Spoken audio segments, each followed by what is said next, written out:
Warning, this podcast has some swears in it.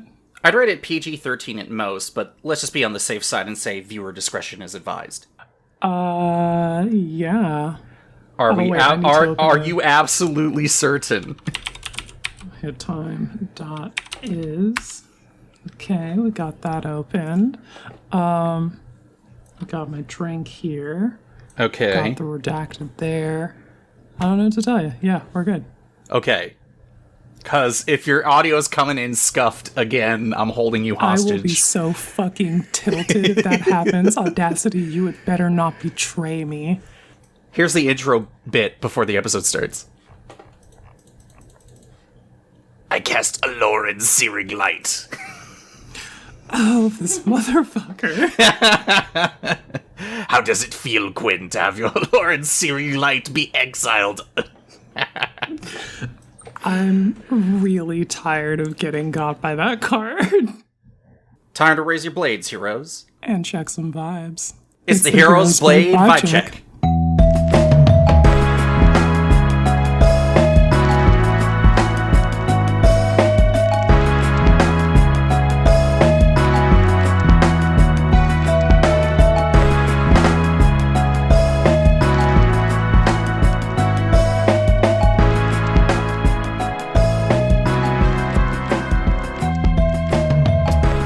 Sometimes I feel like because I did that new intro, I don't feel like we need to introduce ourselves all the time. Some people just like roll right into it.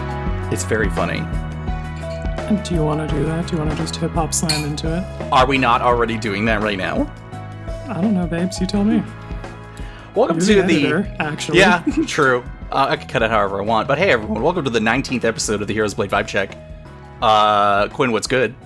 Yeah, what the fuck is up, gamers? We out here playing cute creatures now because it's Bloomburrow season. Yes, and as I described to one of the group of people that I'm playing Magic with right now, everyone's like, it's summertime, people are going on vacation, they'll be like, oh yeah, we'll be back after Bloomburrow's out. I'll be like, it'll be a different game when we get together. We'll be different. We'll be different people. Okay, let me get open this Black Cherry Pop Shop hell yeah. soda. Let me see if I can get that. There we go. Drop the... Yeah, whatever. I'll deal with that later. Geez, yeah. So another lengthy episode.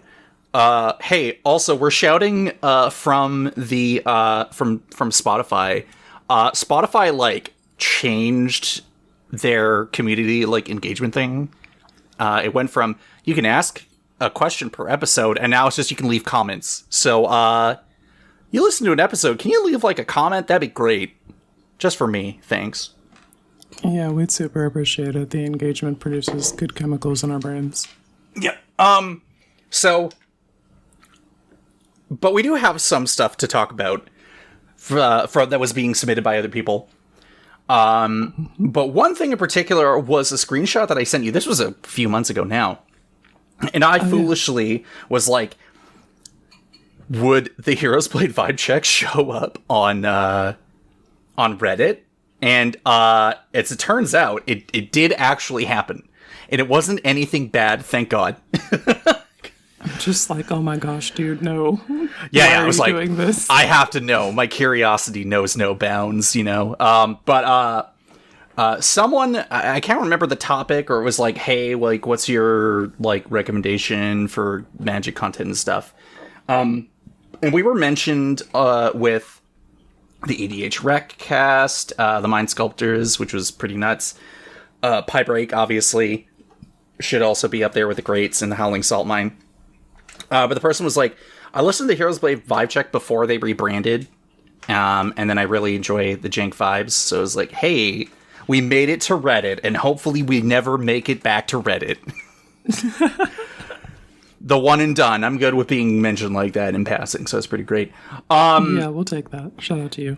So no tags on Twitter, but we did get a message. I got a message from Spectacles in Blue, with just 2 images to start off the whole thing. I gotta stop dropping this bottle cap. Okay, I'm just gonna leave it now. Are you good? I'm good. I'm just fiddling. Leave me alone. All right.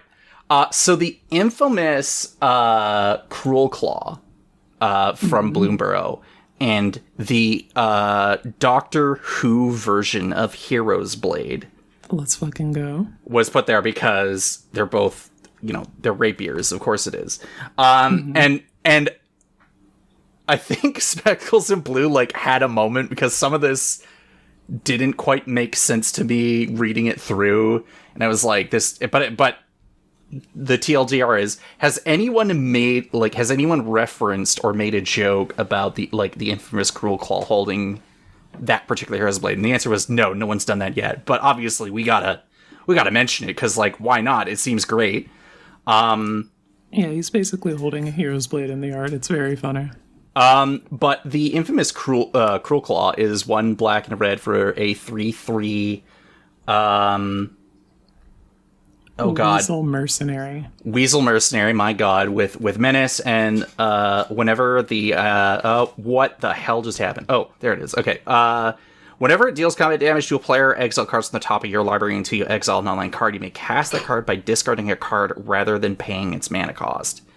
So obviously from the top, infamous Cruel Claw passes the vibe check, but also having a 6/5 Menace coming at you. Yeah, that's sick. Turn 3, turn 4. I'm not ready for that, dude. And getting any value off the top for, like, discarding a card in Rakdos and just casting it for free just kind of seems nuts. Yeah, I'll just, like, discard this, I don't know, whatever bomb I'm gonna reanimate. What's the big demon that's legal? Razagath? Yeah, that one. Yeah, there we go. You're like, which big 8 mana demon? Yeah, that's exactly. not Grizzlebrand. That's not Grizzlebrand. That's the one that my brain kept handing me, and I'm just like, yeah, no, you're like, no, one. that's no. But yeah, so obviously, like, great, perfect match. Obviously, got to play your Doctor Who's Hero's Blade because, like, you got to make the. Yeah, you got to have the art match, the aesthetic cohesion. And MJ from MTG in Quarantine let me know and informed me that Hero's Blade was played in a major CEDH tournament, and he did it himself. He was hitting me up because we've been talking about Baby Mishra for the last, God, it feels like a year or more now, where you got Hasty 3-drop that can discard a card to draw a card, and if you discard an artifact, you generate 2 mana, but it only activates once per turn. And he's like, well, I'm going to try this in CEDH. I'm like, you mad lad, fucking go for it. I love this, right? Get the holdover from Uncommon Commander. And then he's like, so, I want to change it up and add black. I'm like, well, no fault in that. You get, like, you're doing a mono red deck with, like, a really super, super, super niche pick. So, do what you gotta do. And then he's like, oh my god, this freaking pop is making me freaking burp like crazy. This is terrible. I'm just an absolute disaster this episode. So, hits me with Agent of the Iron Throne as the background for Baloth as the main commander. The one where you goad creatures with less power than Baloth's power. Baloth Baratal Entertainer. Yeah. Whenever goaded attacking or blocking creature dies, you create a treasure token, and then it's a 2/5. So that was the goal of him attempting to, like, attack his local meta with, like, a completely weird off-the-walls 5 mana commander with a very, like, a very good background. Agent of the Iron Throne is always nuts and always an overperformer. And then he's also like, yeah, and then we also hit him with a Ragavan or a Tiny Bones. And they're probably not going to block me. And then he said and then eventually, like, maybe the day after he messaged me that, he's like, I cheated the Hero's Blade onto the battlefield yesterday with a Goblin Engineer and attached it to my commander, and now it is seen play in a major CDH tournament. I think he said he top 16'd, if I recall. So I was like, hell yeah, that's fucking awesome. So, way to go, dude. It's freaking awesome. And that is it. Just for brief community stuff, people just reaching out and chatting with us. So thanks as usual. And let's go into the vibe checks. I got Furkrag from the, is it Battle for Baldur's Gate precon? Mm-hmm. That dragon just continues. I like that guy a lot. Speaking of goad, Yeah. But we're talking about a 5-mana 3/3 with flying and haste. So haste, get your 6/5 with hastiness out there, and it's great. The go just seems good, and then he continues to put +1 counters on Furkrag whenever a creature is forced to attack. I got to play with a bunch of people again this weekend over at Joel's in Thrallman's place. And his son came out and played the Furkrag Precon. And I am just, like, blown away by that deck's contents. Like, it's got super cool stuff in it. Yeah, they put Kaiga the Tidestar and Drakuseth the Maw of Flames in there. Mm-hmm. And Astral Dragon. Oh, right. Yeah, that's where it came from. Yeah, so we'll be talking about that later. But, as usual, like, obviously from a ground level, evasive, hasty creature that does things and powers up over time. Like, yeah, it seems like a no-brainer. And then eventually you start hitting that 3-turn clock just by kind of passively sitting there over time, which is pretty sweet. Yeah, you're just directing traffic in different directions that are favorable to you, putting those +1/+1 counters on him and drawing cards, and then you get in there for lethal. I like that dragon a lot. And what about your vibe check this week? I'm looking at this guy, Corum the Undertaker from Modern Horizons 3 Commander. Mm-hmm. He's the backup commander in the Jund precon, a 1 in Jund, legendary creature, human warrior, 0/5, and he gets +X/+0, where X is the greatest power among all creature cards in all graveyards. Whenever he attacks, each player mills a card, and during each of your turns, you may play a land and cast a spell from among cards in graveyards that were put there from libraries this turn. So I have a story about this guy. Yeah, I also... You can put just what's his name, like Lord of Extinction or Splinter Fright, or just something that gets like star for numbers, and that guy will track all of that and get fucking massive, and then you just turn him sideways and one-shot people for commander damage or just general damage even, probably. Yeah, that besides also being a absolute value town guy, I thought that you would play lands and cast creature spells, but no, Corum just says cast a spell, and that could be super fucked up. Yeah, you can do whatever with him. You're just like, oh, I'll just mill a card, and then I'll cast your, what's that guy, Sarah Emissary? Sure, we'll take that. Yeah. Or, oh, wait, I cast Living Death, or... stuff like that. It was like, oh wow, yeah. So Joel got to play it this weekend. Truly incredible grind potential from this guy. Yep, and it will also be part of game story time later. So I guess the main thing here with the Hero Split is not just the power, but also the toughness. He's going to be extremely like a high priority removal target, but his ass, like he's skipping leg day, as it were. So if he's picking up the Hero's Blade, the +2 buff gets him from 5 to 7, which is just like, it's really hard to put enough blocks together to actually get that done. Like, you can kind of get there with 5. Maybe you've got something with 3 power and another thing with 2 power. But 7, you're going to need like 3 whole creatures. And who's committing that much? Yeah, no. Like, it's for, like, depending on, obviously, it depends on who you play with and what the pod dynamic is. But, like, we are still talking about a very low... That's the thing about Hero's Blade that I feel as if some people who don't know what we're about and what this whole podcast is about is always so shocked by it. It's like, it's low investment, big payoff, you know? It's about those stonks, babes. Yeah, like, if there were other...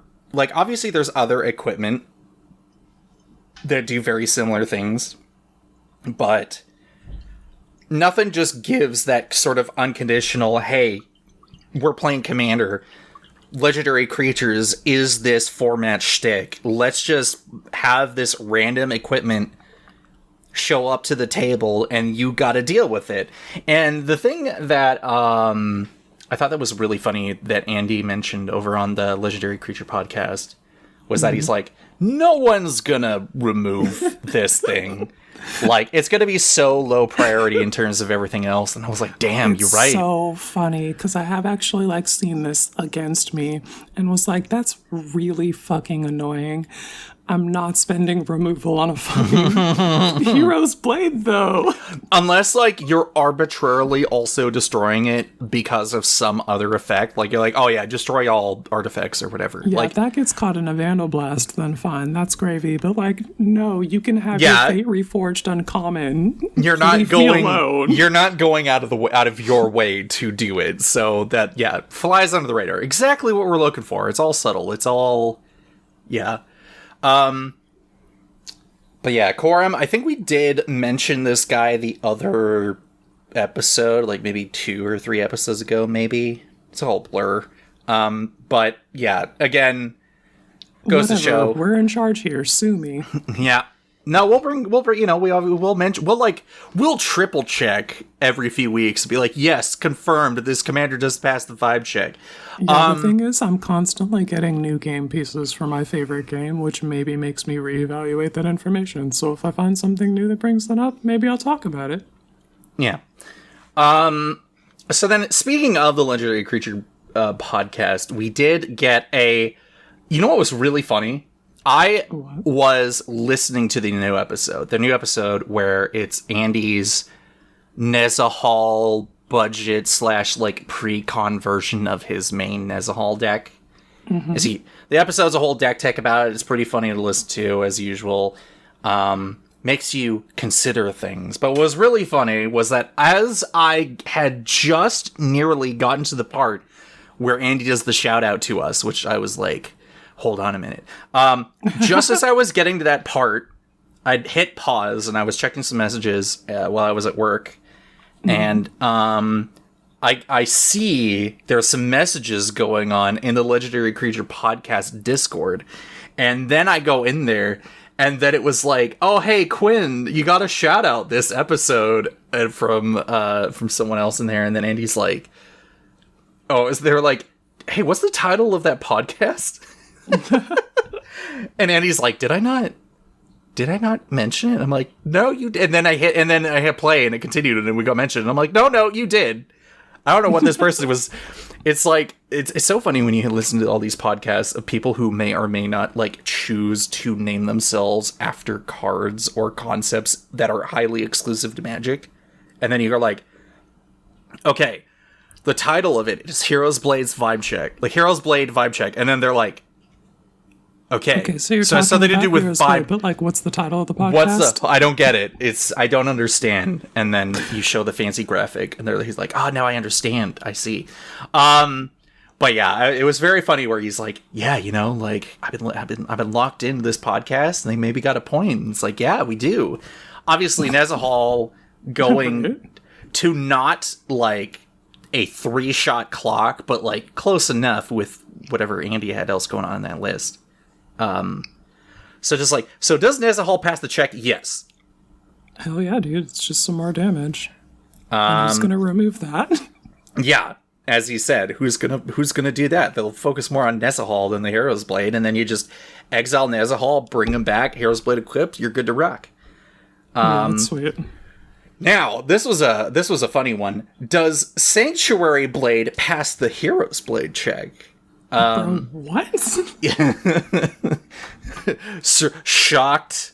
Fuck. Jerry emoji, yeah. So, Sanctuary Blade was from Commander 2020.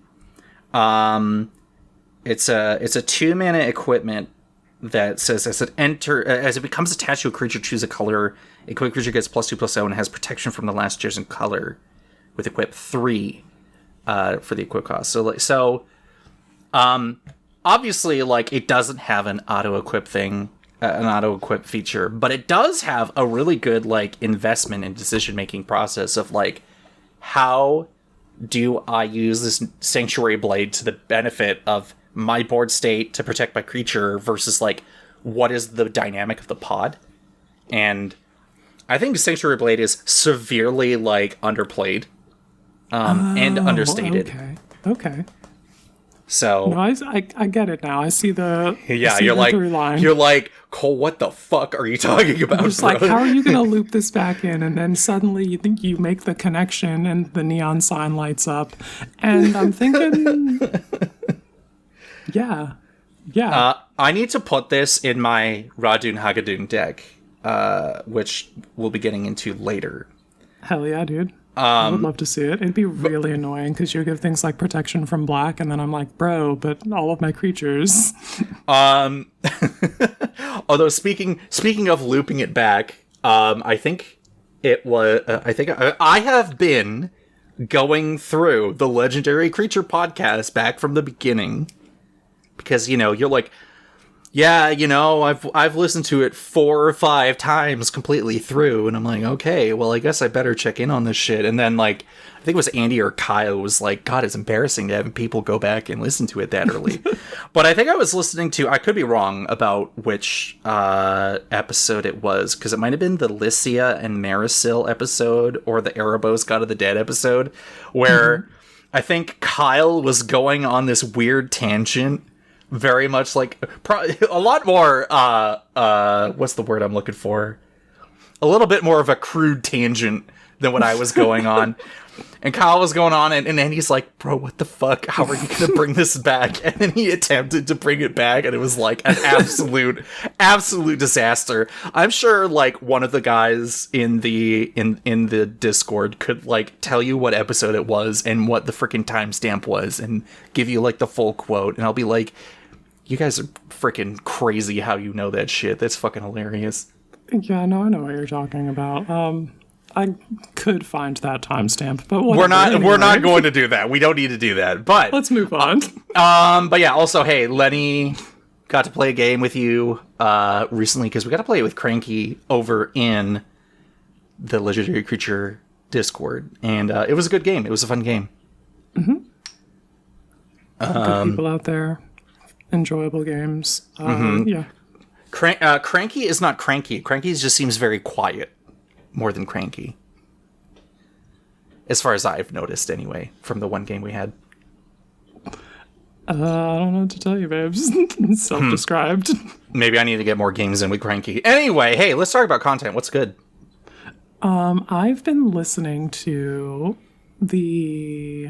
I guess not have been listening to. I listened to the available catalog of the Cozy Magic Club's Cozy Magic podcast, which is just a good time talking about Magic the Gathering and the lens of Commander, occasionally about teaching it to new players and, just like stuff they like about the game. It was a good time.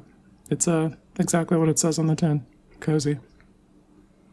I also think they're over, maybe I'm wrong, because they somehow came across my feed. I can't remember how. The YouTube algorithm knows that you want Magic the Gathering content to listen to, and so it served it to you. Yeah. But I think they're from England, or am I completely crazy? Are they from us? I think it's Australia. Okay. Because I only listened to a bit of it. I was like, I'll come back to this later. And then you mentioned it here in the notes. And I was like, well, damn, now I got to actually properly listen to it. But, like, it came across my feed, and I kind of listened to it for a bit, and part of me was, like, somehow registered it as it's a coin flip between, like, Australia or England somehow, and, like, that seems cool. Don't have enough people from out there doing content as far as, like, they obviously... God damn it. They obviously do it. I don't consume much of it from a listening or watching perspective, so... Yeah, one of the hosts actually has a Australia theme deck. Okay, it's that's like sick. Primarily a spiders deck, but I think there's like a couple of other like Australian native creatures that have like 1 or 2 instances of that creature type appearing in the game in those colors. So she plays those in there. It's a Shelob spiders deck primarily though. Well, cool. So have to go check that out. There's 7 episodes out right now. So hey, easy listening, quick and easy. Mm-hmm. And then of course Kristen's got a new article out. She's been continues to be on fire lately. Yeah, dude. So this particular one was just about how commander staples aren't always the right cards, and basically just like encouraging gamers to take a little deeper look at what your deck is asking and the niche synergies that you're in that are present in your particular build, and see if you can find more creative ways to eat your veggies than just like windmill slamming commander staples, and that how that can be satisfying. Then she goes through the ways that she's exercising that herself in the Nalia de Arnis deck that she's built. Yeah, once again, proving that. So, I think I find this hilarious because it kind of ties back into the Salubrious Snail episode about playing more removal, but playing it more to your particular deck strengths rather than just jamming like removal and board wipes and whatever just for the sake of putting it in there. Yeah, you can be in like certain colors and just be like, all right, I'm going to play the Wrath of God and the Toxic Deluge and the whatever's in the like EDH top 40 or whatever. Yeah. But yeah, like I've been trying to, that's the thing too, now that I'm like, well, I guess I should play my removal, but how does my removal, like, can I include modular removal that circumstantially does other things that caters to what I want the deck to do? You've been doing a bit of that with cards like Reverse the Polarity and the big treasure counterspell for 5. That one and the clues one that just like generates artifact volume in your artifact volume deck. Yeah, the things, the ones that make Thopters. Thopters, yeah. There is another like 5 mana counterspell that just makes 3 clues, and then you counter the spell, and you're like, yeah, that does the job. Yeah. Okay, let's actually say these card titles real quick. Yeah, they exist. Trust me. For the clues, for the Thopters counterspell, the Confirmed Suspicions for the clues counterspell, and then Spell Swindle for the treasure counterspell. I do love my 5 mana blue counterspells. Yeah, I've gotten got by more than a few of them. I did want to, maybe in the future, depending on like what we want to do with episodes in the future, I do want to kind of bring some of them up as like, hey, play your 5 mana counterspells instead of your 4 free ones because of the additional value that you can get out of it. Oh, yeah, dude, do you want to just like get on a soapbox in a couple of episodes about 5 mana Yeah, blue I have counterspells? a soapbox. I have a soapbox for this episode. I want to get into the 5 mana counterspell soapbox another episode because this is...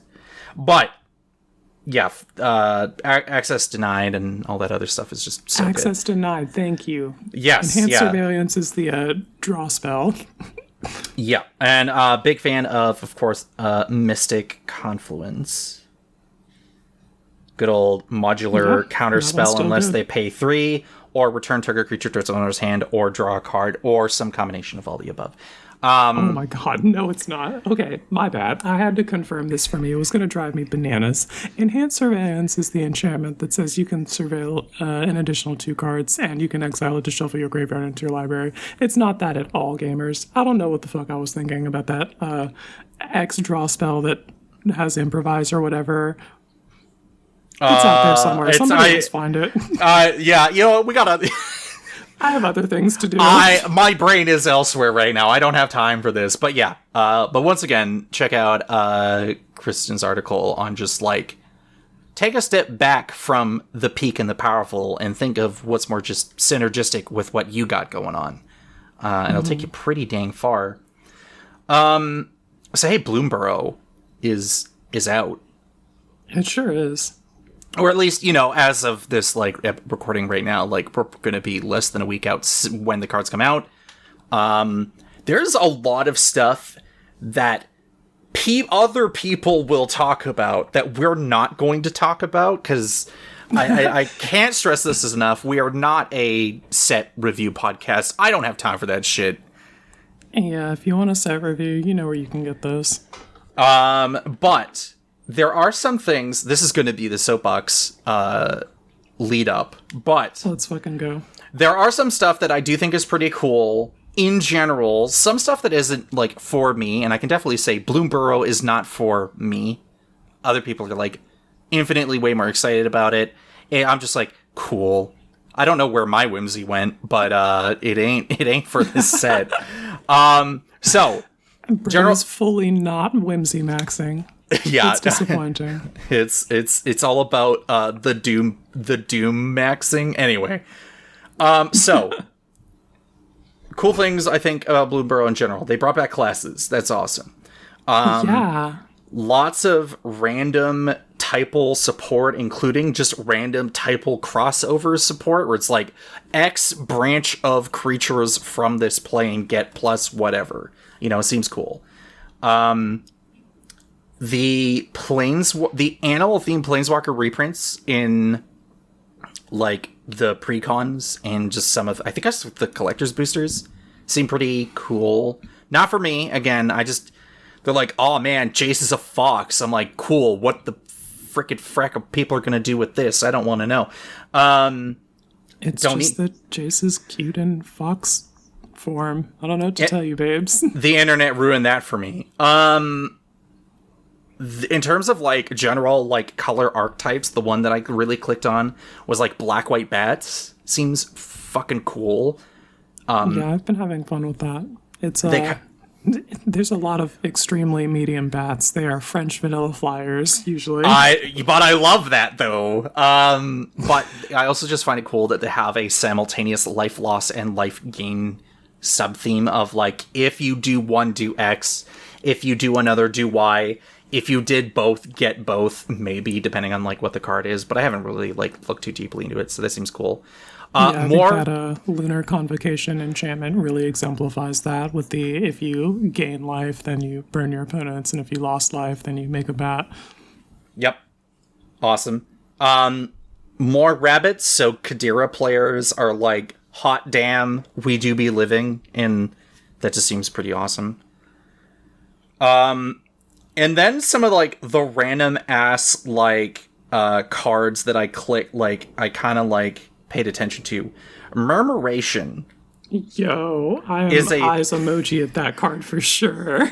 4 and a white for an enchantment that says birds you control get +1/+1 and have vigilance. At the beginning of your end step, for each spell you've cast this turn, create a 1/2 blue bird creature token with flying named Stormcrow. They fucking did it. Hell yes. I'm so interested. I want to play this in my Jeskai TARDIS deck because, like, yeah, it's 5 mana, but whatever. We'll get there. It's a ramp deck, and I'm casting multiple spells for turn, so that gives me a concrete way to close it out that's not just making my TARDIS fucking massive. But yeah, I was pretty excited. Like, obviously seeing Crow Storm in whatever fucking unset it was, like, oh, cool. Mm-hmm. So, like, they can, in theory, do this. They're just, whether or not they will is a whole other situation. And they're like, yeah, Bloomburrow, why the fuck not? You're like, sick. Okay, cool. It's Crow Storm. Yes. I completely forgot about that card. Go to bed. You need to stop. Oh, yeah. Okay, see, this is it now.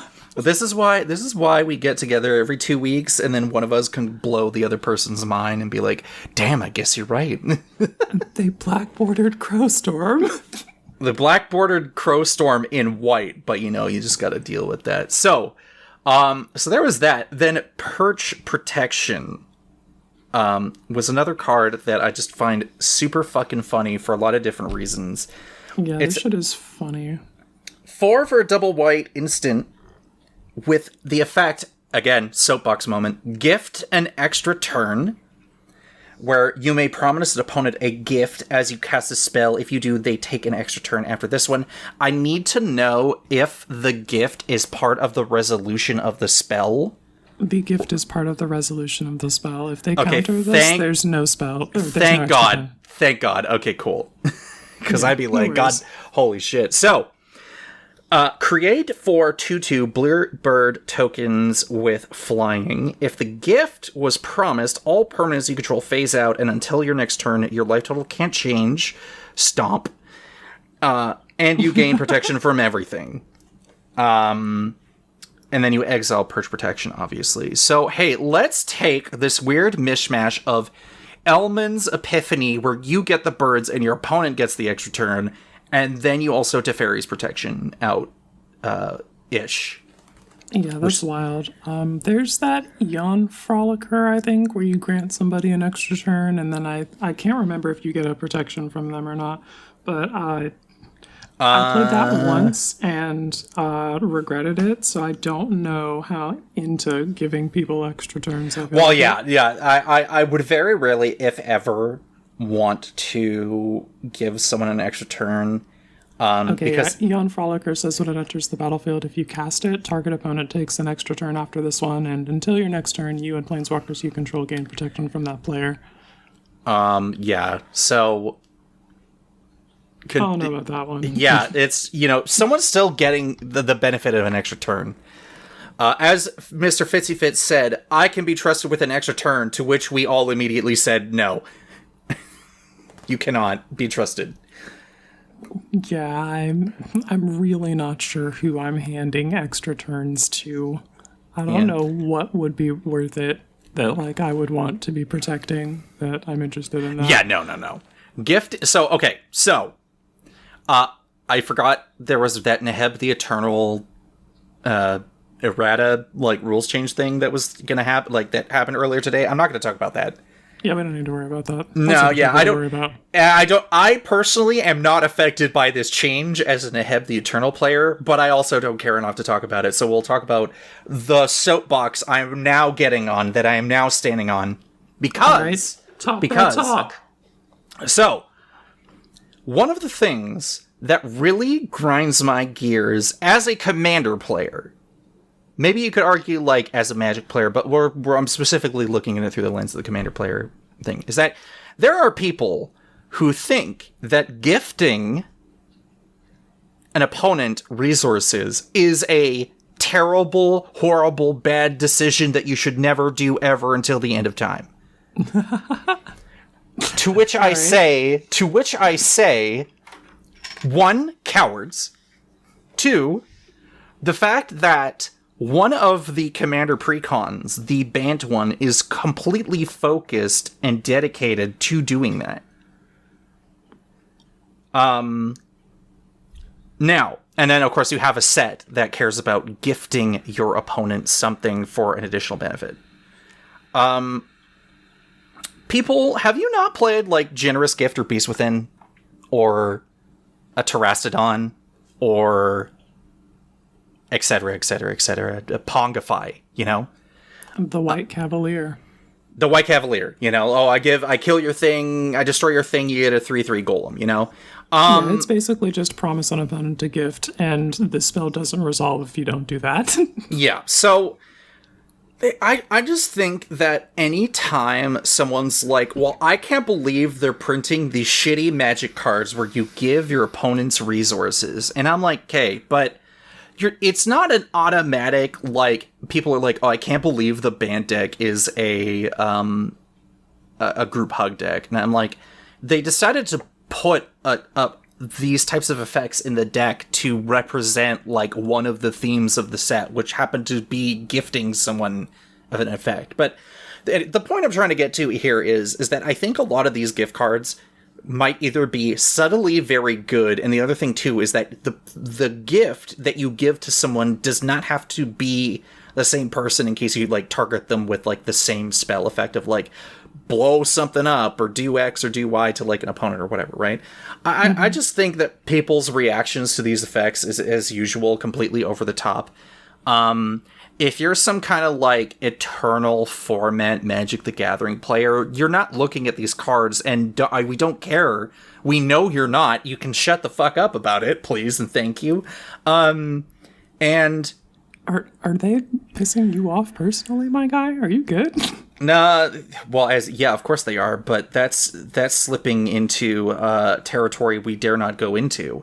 But the point I'm trying to get to here as part of this soapbox is that maybe your allergic reaction to gifting these types of effects to people just goes to show how small-brained you are when it comes to Commander, and you need to expand your horizons. I'm now getting off the soapbox. I'm now getting off the soapbox. I've done my bit. for this episode. And No, your spitting is the thing. People, you gotta fucking try the card, actually. We got any Baleful Mastery fans in the audience? yeah, like, have you not Basically cost... says, gift an opponent a card, and if you do, the spell costs 2 less to cast. Have you not like cast that. any other type of demonstrate effect where, like, your upside is because your Gift an opponent... a copy of a spell. If you do, What- you copy the spell. It's basically what these cards say. What's We've the- been gifting. It's fine. What's the mill and reanimate one in black? I can't remember at the time. In You know which one I'm talking about, though. yeah, But, like, case in point is, those types of effects, like, you can sit there and be like, well, I'm gonna be Mr. Hum. Incarnation Technique. Incarnation Technique is a fucking sick Magic the there we Gathering go, we card. got there. But look, you can be there and be, oh, I'm Mr. Humbug, I'm the Grinch, I'm the who cares? Freaking, I hope the ghosts of Magic's past, present, and future comes and visit you in your sleep and make you regret your... Sit down to a commander pod and they whoop your ass. Yeah, they're like, well, you see, I'm the player of Commander Past, and you get to deal with this bullshit. You're like, the fuck is this card? I've never seen They're it on, before in my Boomer life. John. Yeah. And the person from, like, I'm Commander's Future. You remember Future Sight? I'll lol them out. Check this shit out. And then No, they're playing Pantlaza. Oh yeah, okay, sure. But that's happening now, Quinn. That's the Commander player of today, of now. They're doing that. Oh, okay. No, I get it. Okay. They're beating Gotcha. your ass. They're beating your ass with Final Fantasy cards. Yeah. And you're logged like- in with Cloud Strife or whatever. Yeah. They're like, I'm here to play This is my Noctis, Cecil Lucis, Commander deck. Kylum, and I'm beating your ass. And you're like, wait, this is what they did with the card? They're like, yes, and now I'm killing you with it. Haha. And you're like, no, this can't be my Magic future. And then you realize the error of your ways. But anyway, the point I'm trying to You get have to like here. 4 commanders in the command zone, and they're your boys on the road trip. Yeah, there we go. Yeah. And one of the flavor keywords for Ignis is, I've come up with a new recipe, and it's somehow something to do with food. Perfect. But anyway, the point I'm trying to get to here is that, like, when it comes to these types of effects and like gifting someone a card on some of these spells that specifically say that seems like an okay trade-off for the other effect that you could be getting from the spell. And like, you could also just like, I gift you a card because I know you're in the gutter. And they're like, wow, thanks. Sometimes it does feel good to point removal at someone and give them the gift. Like, I hope you feel adequately compensated for the inconvenience. They never do. No, but you know, that's the thing about Magic is that, like, it's just so broad. Like, I hate blue, but I also know that blue offers a lot of cool things that isn't just counter your spell for free, you know, like... Says the guy who likes 5 mana counter spells. Yeah, but I have to at least pay mana for it. And how many clue stacks do you have in blue? Let's check the table. It's 3, and you leave me out of hate it. blue, but... Leave me. Hold on. Just listen. I'm going through my blue renaissance here. Just let me deal I with get it. it. Okay. I'm constantly railing against green, and I just put together cards on my desk 10ab, so, like, get my Okay. ass. So, you know, we've been there, done that. So anyway, soapbox done. Gifts will be a cool effect to see on some of these cards. And, like, I really do foresee me grabbing a Perch Protection over a Teferi's Protection. Although That is 3 do... whole ass mana more is the thing, my guy. Yeah, still worth it, though. I get some 4 beards out of it, and some dumb person. Some person who's, like, way behind the curve gets that extra turn to get back in the game. But, again, we will see what ends up happening. And I was going to mention Prosperous Bandit, because that's, like, the only card that I think is going to go into Odric. Because the set in general just didn't really have a lot of big additions for Odric. But Prosperous Bandit from one of the precons, a 3-mana 2/2 red Raccoon Rogue with Offspring 1, which is also another cool effect from Bloomburrow. Mm-hmm. It's got First Strike, and whenever this creature deals combat damage to a player, create that many tapped treasure tokens. So I heard you like Professional Facebreaker. Hey, ramp and card draw, I hear are good. And this guy does the ramp thing just for hitting people. So, like, how bad can it be? I've also got a few anthems in Audric, so, like, having my 2/2 and 1/1 Prosperous Bandits be, like, large first strikes. I hit you and make 5 treasures. But at least the treasures... At least the treasures are tapped. I put back in Sunshot Militia. Hey, back at it again.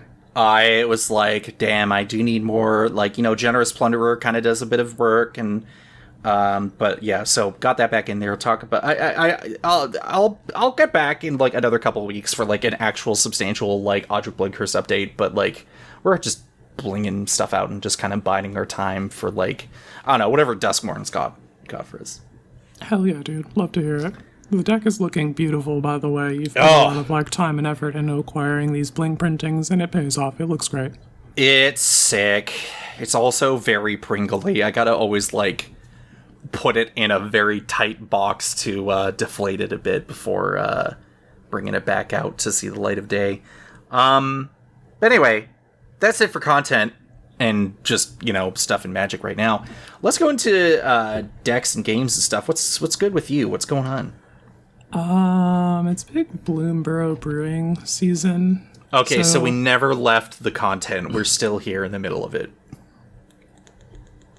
Sorry, what? Continue with our Bloomburrow posting. Oh, okay. Sorry for having a perfect segue, I guess.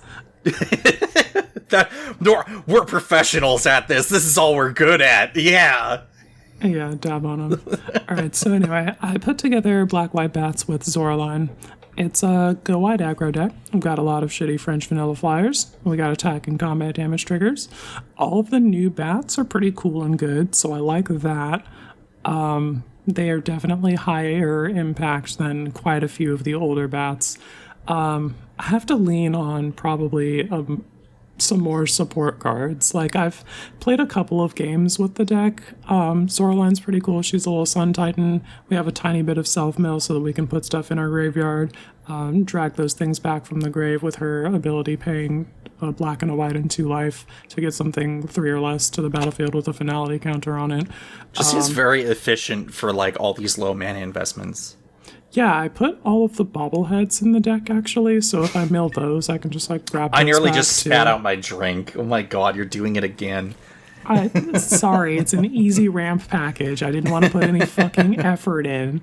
Maybe over time I'll find more synergistic ramp pieces that I can play, like the Pristine Talisman or something like that. I hear that one's pretty good. But in the meantime, these are absolutely zero mental strain to just put in a deck, and they all synergize with themselves. It's so easy. Okay, fair enough. All right, so other things that we're doing with Zoraline is we're gaining life whenever bats attack. So the life gain triggers are sweet. We play our suite of Marauding Blight Priest, Cliffhaven Vampire, Veto Thorn of the Dusk Rose, and Starscape Cleric. All 4 of those do the whenever you gain a life, the opponent. Each opponent loses 1 life except for Veto, who's the full, like, Sanguine Bond. If you gain life, target opponent gets burned for that much. Cool thing about Starscape Cleric is it has that new mechanic Offspring, so you can pay a little bit more and have 2 of that effect, except one of them is a 1/1, and I think that's pretty neat. You're just getting more card per card, which has never been a bad thing. Hey, it's Kicker. I'm okay with that.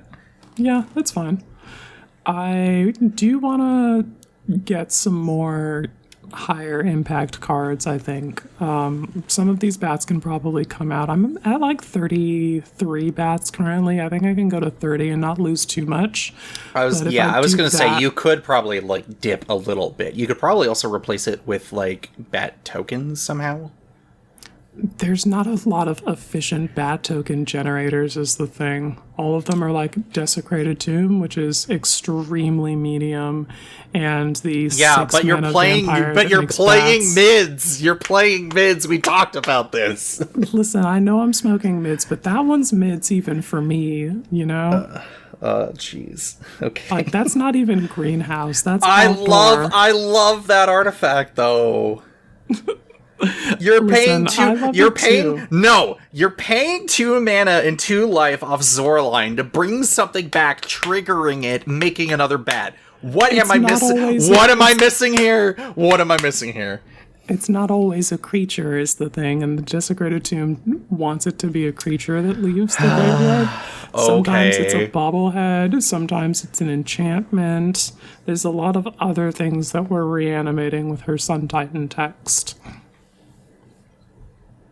But, Okay, fine. yeah, I've we been want proven things wrong. to spend our life on. We want maybe a Bolos' Citadel, maybe some more Dark Confidants. Those will show us some more cards, and we've got a bunch of life gain. So we can cast bats, gain life, spend it on cards, and have that gameplay loop carry us to victory, maybe. I can also play, like, Raider Bob, like the pirate that has raid, and then you do the Dark Yes, Confidant on I was instep. just looking at that card the other day. And I can also play the Snorse that Bob's wrong, the Caustic Bronco. Who, if you saddle it and you attack, then it Dark Confidants but burns your opponent. So I have all of these things that I can do. I did think about Keen Duelist, especially since we got the new Sheldon print in the mail recently. But that one in particular, my curve is just like really aggressively low. Like I've got just like 3 mana and down very frequently. I don't think the payoff would be very high. I'd like burn opponents for 3 and then take like 5 off of their Inferno Titan or whatever. I think that's a 6 drop, but you get the point. No, you're... God, could you imagine if that Titan cycle was 5 mana? Yeah, what am I thinking of? The Surtland Flinger, there we go. That's the guy. Okay, yeah. Okay. I'm just like, wrong giant, hang on. Yeah, so there's all of that going on. I also really want to get the Arden Vale, Fealty, and Virtue of Loyalty. There we go, that's the one. That enchantment in the deck, I think that would go a long way to giving me some, like, force multiplication beyond just burn damage. Like, if I can have my bats be a actual presence on the board besides just like little 1/2s and 2/3s and whatever like they are currently, then we can actually deal more damage and get through for damage more often in cases where people do develop large blockers. Like, my guys are just not getting through without additional effort. And a lot of them are too big for what's his name if I play a lot of Glorious Anthems. So it's a very delicate balance of finding evasion on top of the flying that they already have built in, because apparently it's not enough all of the time. People are playing flyers or whatever. Yup. All the time. It's... flying is like the obvious... like, if you don't have flyers, you're not really playing Commander, because, like, it just... that keyword dominates so much of the battlefield. It is truly one of the best keywords in the game. It's not my favorite. My favorite is probably Double Strike, but flying is so strong. Oh, yeah, if you want, like, definitive ways to end the game, Double Strike is the way, because that also just fucks up combat math so much. Yeah, I love it. But God, Double Strike is just so good. That's why I believe in the cleave so much. When you mentioned the virtues, I suddenly remember grabbing a Virtue of Courage recently. Oh, that card rips. I just don't know what to put it in. I remember grabbing it, and I just couldn't remember what was the deck that I wanted to put it in. So I just kind of, like, ended up staring at it, and I'm like... You have to build around that one, I think. It could go What are you like in a low curve, but like AoE damage deck. So like, goblins. And Dragon's Approach. much to think about. But yeah, I remember I've been trying to, like... I should bring it up, but, like, I just always forgot, and then I see it again, and it's the foil, like, altar one, and I'm like, yeah, this is cool. What do I do with this? On Arena in a Boros aggro deck, so I'm playing, like, War Leader's Call and, like, that kind of thing. And Ooh, Legion okay. War Boss. So I'm Sick. just like, all of my guys are entering, we're doing burn damage, I'm exiling cards that I can cast, and my curve is pretty low. I've got a bunch of 3 drops. So we're just like, trying we to can do a couple think. instances of that. Maybe it goes into Craig Boone. That could be good, yeah. I think any low to the ground sort of deck that is capable of doing the burn damage regularly can think about it. So tangent done for the Virtue Cycle, which is a fucking sick cycle. Yeah, I think all of those are cool. Look at where you can play those gamers, because they're cool cards. They're kind of expensive, though, so like... I'm not... Write down that rules text, print it out, do what you gotta do, whatever. Mox field it up. Yeah. But yeah, right, hey, Zorline seems sweet, though. Yeah, thank you. She's gonna be probably a thing that we're thinking about for a bit. I'm just like really interested in making that consistently good. I mean, look, it's not every day that you get to make a typal deck of a card type that like hasn't gotten support until Bloomburrow, you know. Mm-hmm. So bats having it their own thing, and bats distinctly like not having any crossover with vampires, like in a typal sense, like. There's no vampire. There's Sorry, let me read. I'm just like, let me get back. They want to hold hands. They want to much. Okay. From a core fundamental level, the life loss and life gain thing. Yes, they want to hold hands. Obviously, like you said, you put in Cliffhaven Vampire and Marauding Brightleaf. Like we get it, we know. There's all of that. There's Astarion who does the extra burn. Vampires, if they do care about a typal thing, care about vampires, and bats specifically in this case in Bloomburrow care about bats. This is true. The black-white life loss, life gain, life drain mechanical overlap, right? It depends, you know. But anyway, so.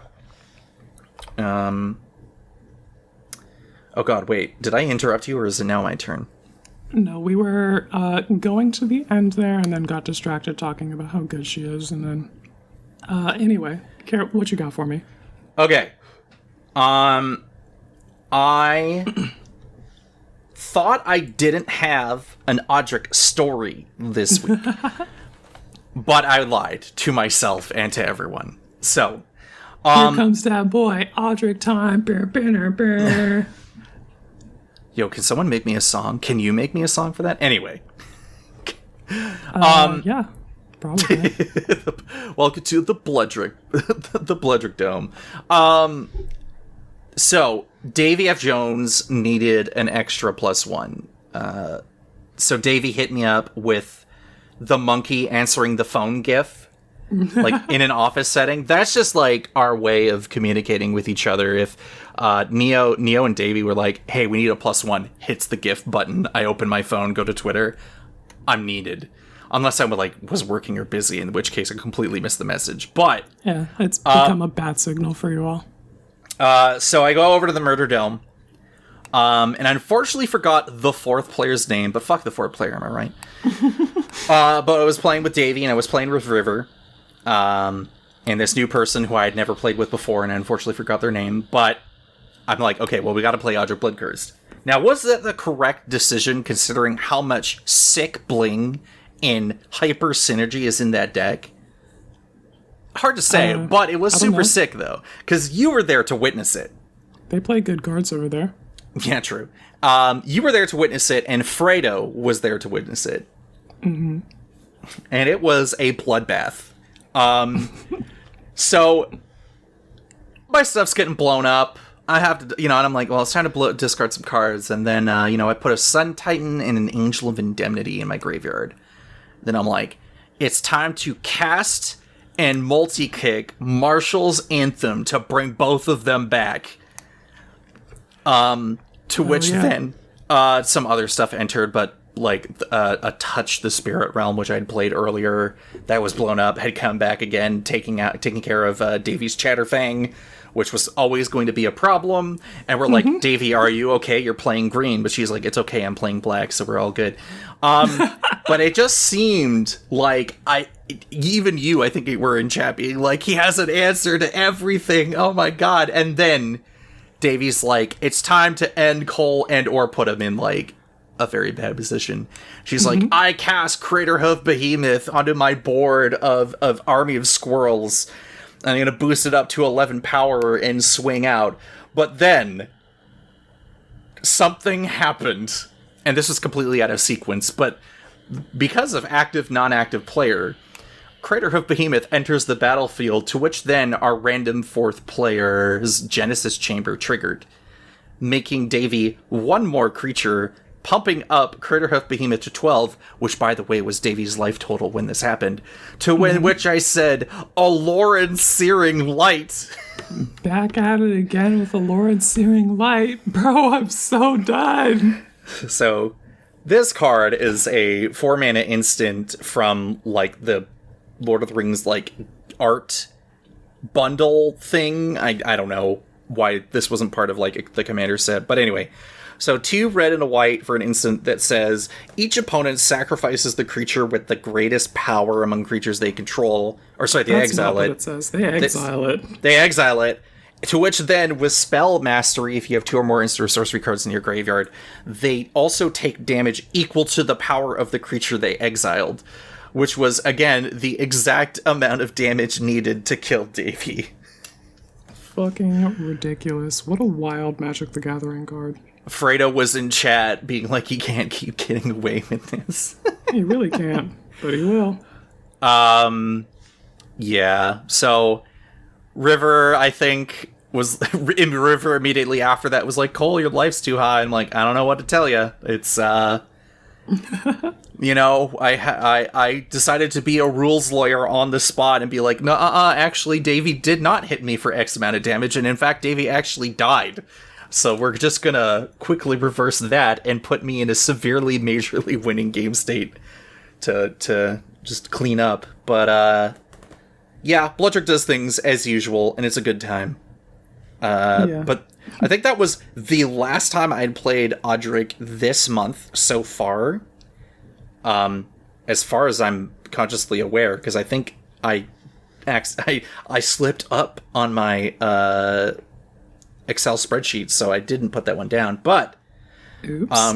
We've been doing some other stuff with different decks, to which I'll get back to that later because I'm done my Bloodrick posting for this episode. And we'll pass the turn over to you for your next bit of the podcast. Yeah, so I don't want to spend a whole bunch of time on this particular line item because there's basically nothing here, but I can move to the next line item and that one we'll spend more time on. Just go over the ones you want to skim over, just mention them in passing and then go over to the main course. Yeah, for sure.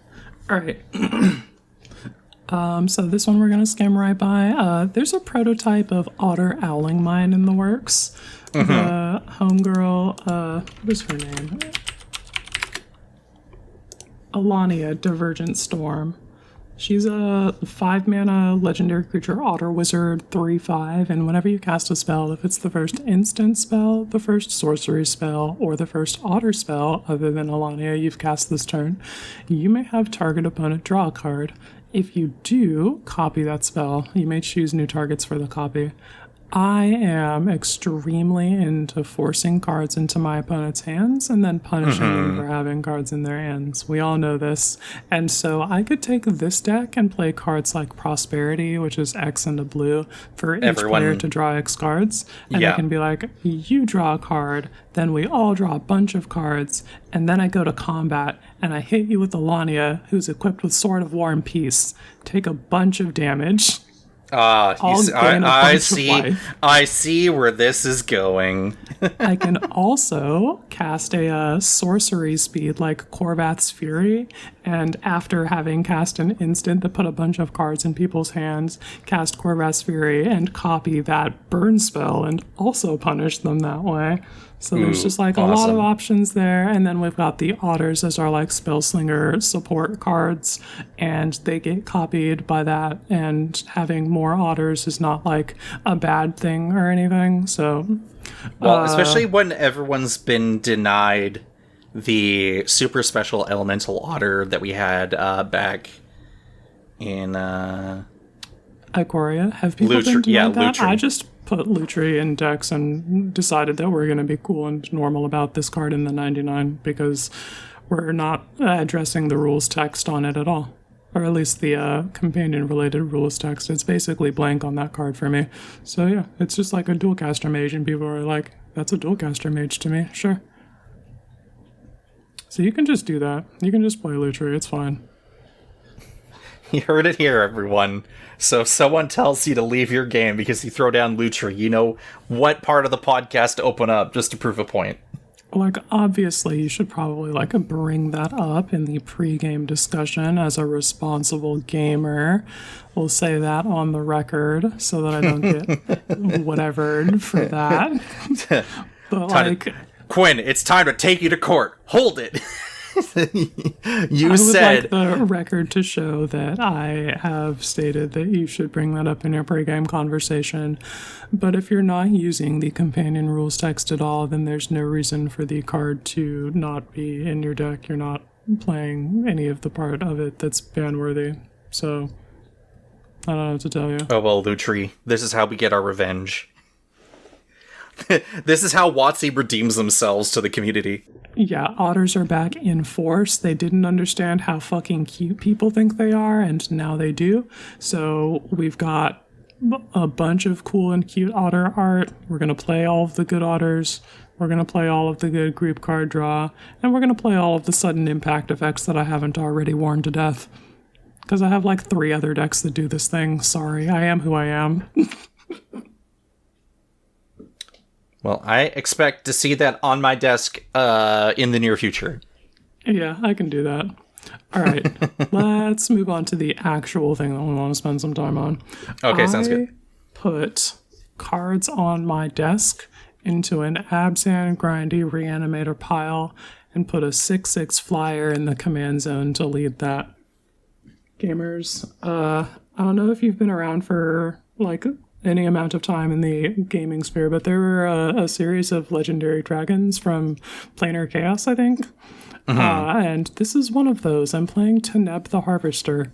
He's 3 and white, black, green for a 6/6 flyer, and whenever Teneb the Harvester deals combat damage to a player, you may pay 2 and a black. If you do, put target creature card from a graveyard onto the battlefield under your control. I like this guy a lot because he's sort of the, like, win condition in the game plan of Abzan Grind, and also just, like, is a cool dragon. Yeah, that cycle, in particular, is super funky, but Teneb, in this case, being a reanimator on a body, is just awesome.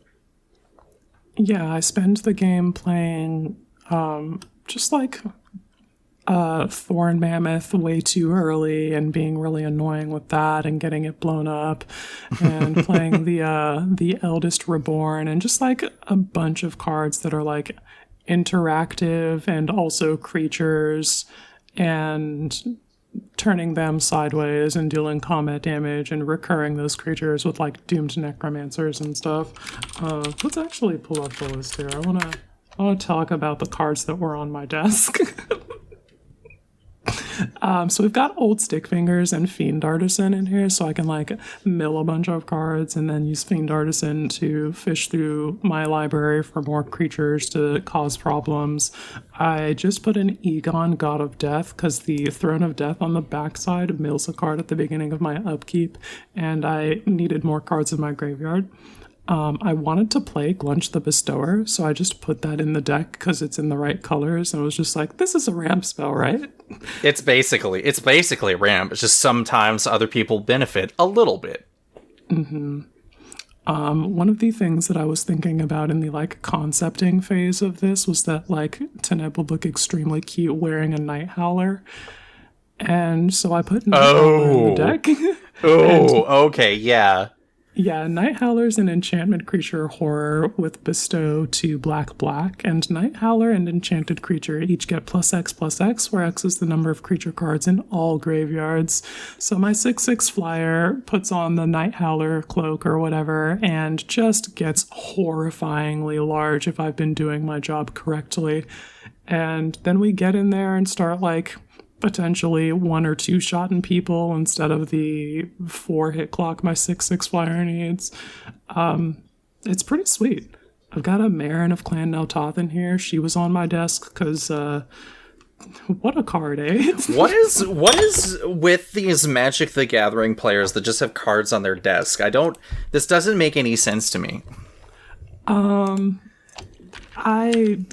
can't explain why I put cards on my desk and then put them in decks. They weren't supposed to be on my desk. They were probably supposed to go to storage or something like that. They just never made it there or whatever. So it's like, all right, well, I just put them to work. God, it's just been so long because what my usual deck building strategy when it comes to like, what do I got in my bin? Let's open up the bin and let's start getting a pile going. And then you stare at the pile and you put it back in the bin. And it's a bit of a disorganized mess, but like it goes back in the bin off my desk because that's where I only play Magic and work. You know, I don't have that much room, unfortunately. Oh, well, I have an L desk, so there's quite a bit of space here. I'm jealous. Yeah. Shout out to Mind Rack Demon. I actually had. Oh, that card! I love that. I love that demon. Oh my god. I put the link in the thing, so if you wanted to look at that. But anyway, Mind Rack Demon. I got that in there. It mills cards. I've got the dual decks art in the foil, so it looks super cool. Yes! I love that.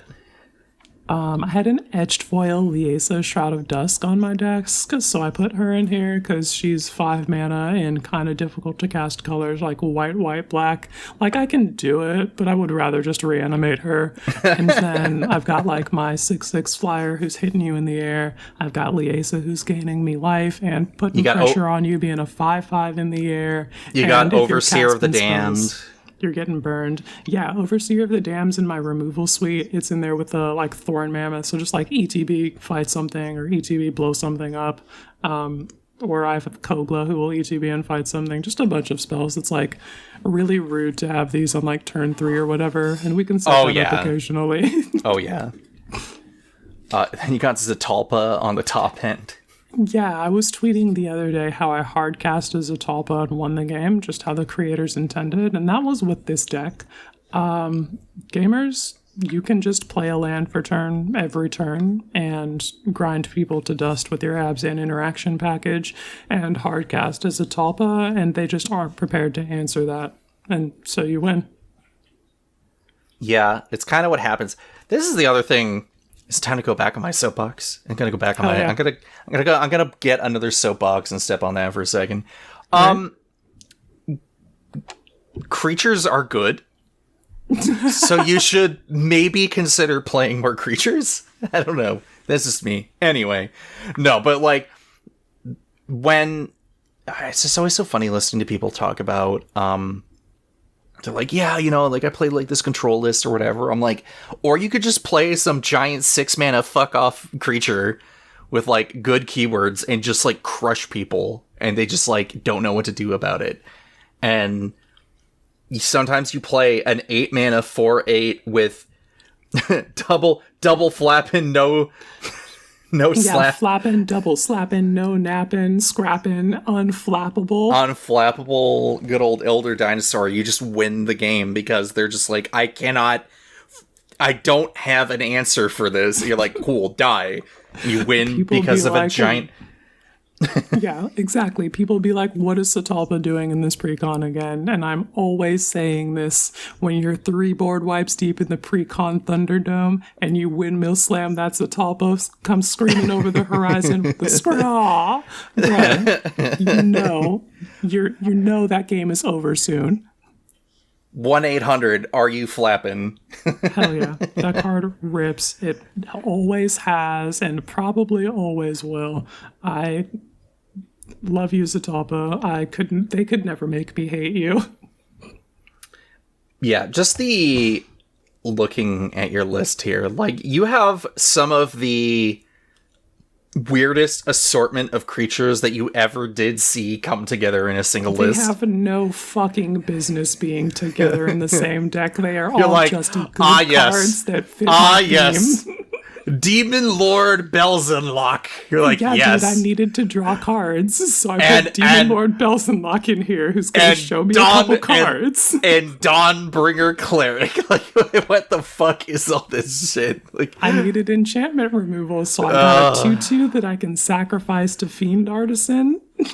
Yeah, no. Like, from an overview, you're like, this is truly, like, This is such a tabletop pile, magic. bro. I am on sewer nemesis. Yeah, you need to stop. This is That guy enters and I name myself, so whenever I cast a spell, I mill a card. Hold on. Sewer Nemesis, 3 and a black for a star horror. It's from Battle for Baldur's Gate. When it It's enters, actually so old. It's from way before then, but it got reprinted with brand new Mind Flayer art for Commander in Baldur's Gate. sick. Okay, when it enters the battlefield, choose a player. Power and toughness is equal to the number of cards in the chosen player's graveyard. No wonder you choose yourself. Whenever the chosen player casts a spell, that player mills a card.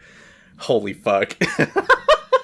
Yeah, Sewer Nemesis is from Commander 2011.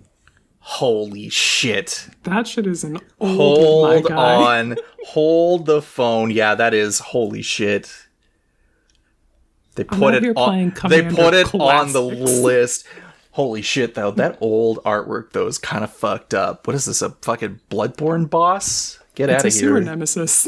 I know. It looks like a sewer nemesis. I also don't want to meet this in a freaking cold dark alley in London. Yeah, dude, me either. I had one game where I was super upset about all of the reanimator bombs that I had in my hand and Teneb on the field and no way to change the zones of the cards in my hand so that I could reanimate them with Teneb.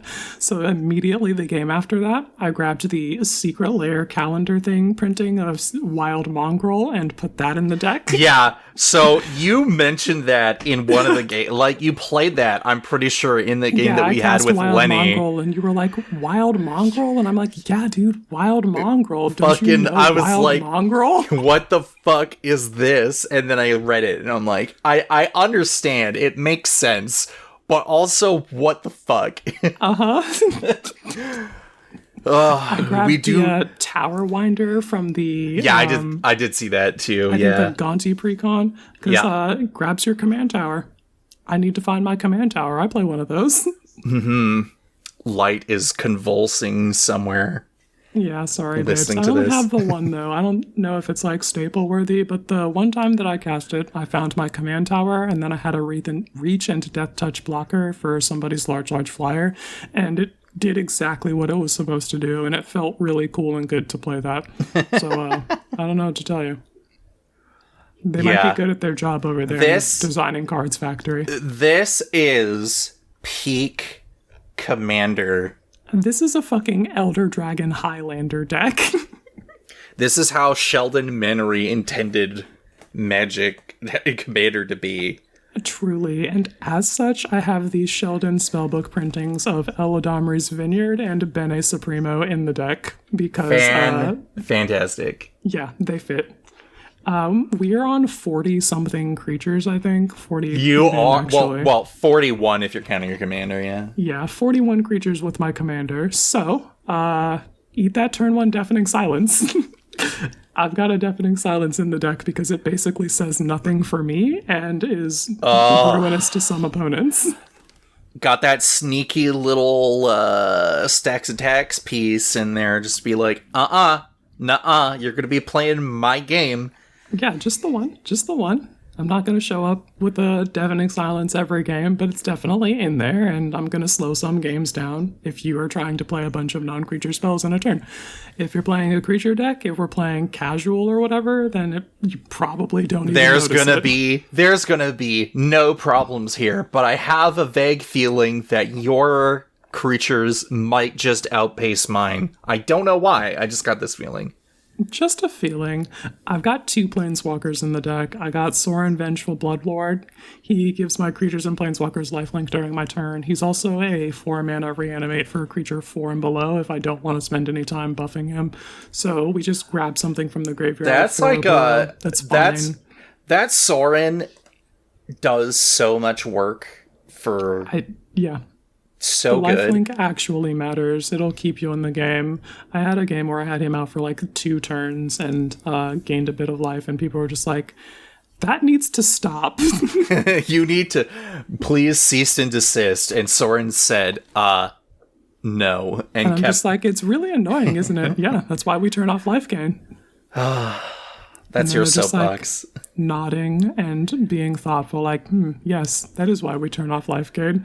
So maybe we see some meta shifts and more anti-life gain cards. I It'd be do find it interesting funny to- that like for all of your talk of Erebos God of the Dead, I finally, like, this is a while ago now, I think it was like last week that I finally got to the Erebos God of the Dead episode on legendary creatures.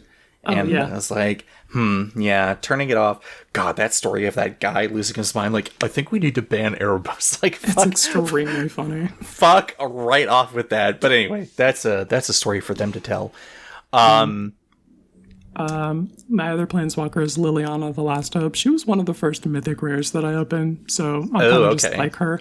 But also, she mills cards. It's fine. She's also kind of removal a little bit if you +2. Like, there are definitely higher impact cards that I could be playing in this slot. I have a Dreadhorde General in my binder, but well, I like this Lily, so she's here. I don't know. Sometimes you do post combat and then you're like, cool, I'll -1 your creature and it dies. Like, Oh, I completely forgot that I can. You do that all the time, and to me in particular, it's so tilting if I think I'm safe. And you're just like, no. actually, Did you know that damage is tracked throughout a turn until you go to your cleanup step? Lamau, Yeah. die. you're this just is my like- guys are huge. They'll be fine. And then you're like 3 damage sweeper, kill the board, Lightning bolt. Yeah. kill Okay, your lightning bolt. bomb. Fuck. A braid, dead. Okay, sounds good. Oh, it's so tilting. Gotta love it. Gotta love it. So yeah, see, Liliana does have a spot here. So think about it. Think about She's it, cute. Quinn.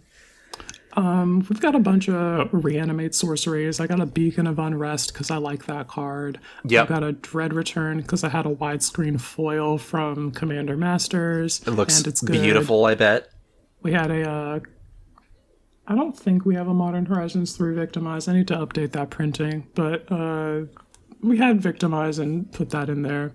Culling Ritual, I haven't had a whole lot of places to play this card, but every time I do cast it, it rips, so we put it in here. Oh yeah, no. It does the work. It's kind of cracked. The Kaya's Wrath was just in my binder, and I was like, well, I need a way to destroy all creatures, so this will do. It's a white, black to destroy all creatures, and I gain life to the number of creatures I control that were destroyed this way. I haven't gained a bunch of life with that, but it has wiped the board, and that's what I needed from it, so we're fine with that. I do also have Revival Revenge, and I cast Revenge, and it fucking ripped. I cut somebody's life total in half, doubled mine, and that gave me further grind potential to last to the end of the game, where we were able to play that Zatalpa. You have had quite an adventure with a lot of these split cards in games recently. I kind of like the flexibility that they offer. They're interesting. I, in the original build of this deck, had both Find Finality and Revival Revenge, and I was looking for the third in the like color pairing that I could play. I think like white green or whatever. I don't actually know what that one is, but Find Finality didn't end up making the cut. I found a higher impact card to play in that slot, but I like these guys. There was a... Okay, I don't know if you've heard of this card. Just give me a second here, because it's from Gate Crash. It's from the Return to Ravnica block. Ready and Willing. I remember the name from looking at all the split cards, but I don't remember what it does. So for 1/2 on the Selesnya side, it says... 3 mana, instant. Creatures you control are indestructible until end of turn. Untap each creature you control. Willing is the Orzhov half. That's also an instant that says creatures you control gain death touch and lifelink until end of turn.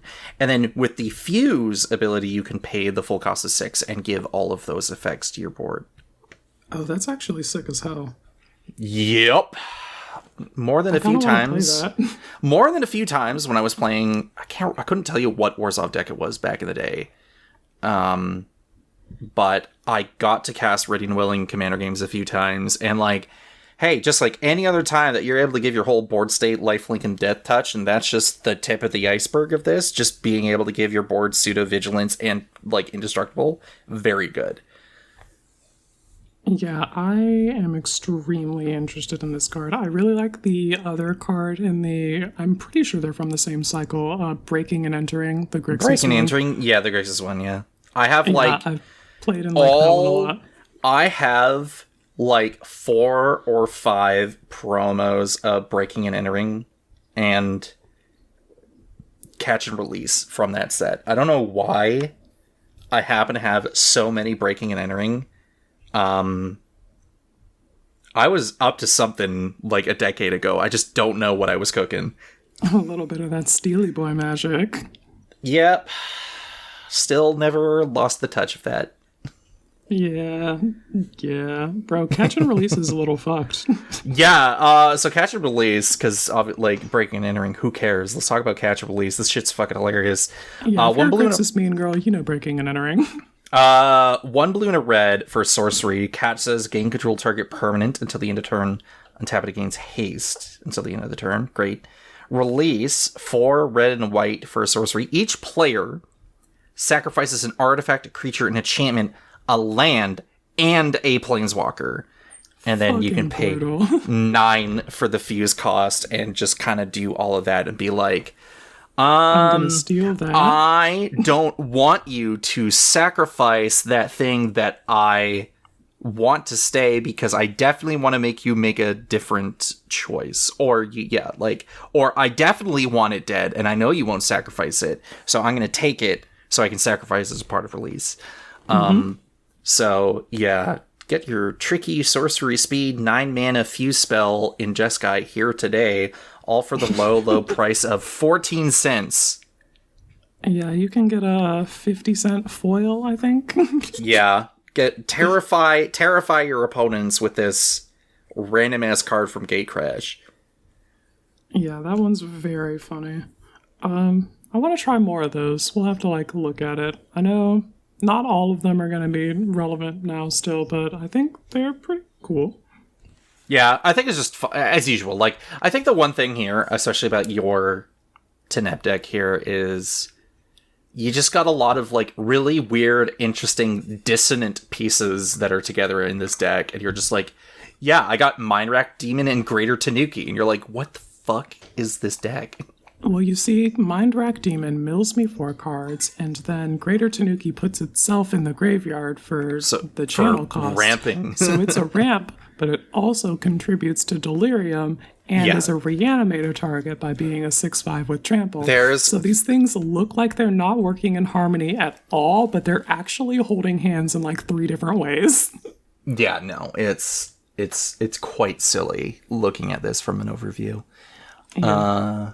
I think everybody should pick up Planar Chaos Dragon and build something around it. Well, it's time for me to frickin' bring out Oris, or whatever the fuck that damn card name is. Oris? Orin? I don't know. Great question. Orisis? Anyway, it's the one that deals damage to non-black or non-white? I think you pick the color. Oh, okay, yeah. I don't know. Anyway, I'll get back to you on that one. But that has an alternate promo art from the release of Planar Chaos and Boros the Avenger. There we go. Boros the Avenger. When it deals combat damage to a player, you may pay 2 and a white. If you do, Boros deals 3 damage to each non-white creature. So you can put a mono white aggro in your Mardu support colors and just wipe the board repeatedly every turn. It'll be really fun and engaging for your opponents. I might as well just play Piru at that point. But yeah, I do. I love her. I have done so, as a matter of fact. Yeah. The unfortunate thing is that cycle are not Elder Dragons, they are just dragons.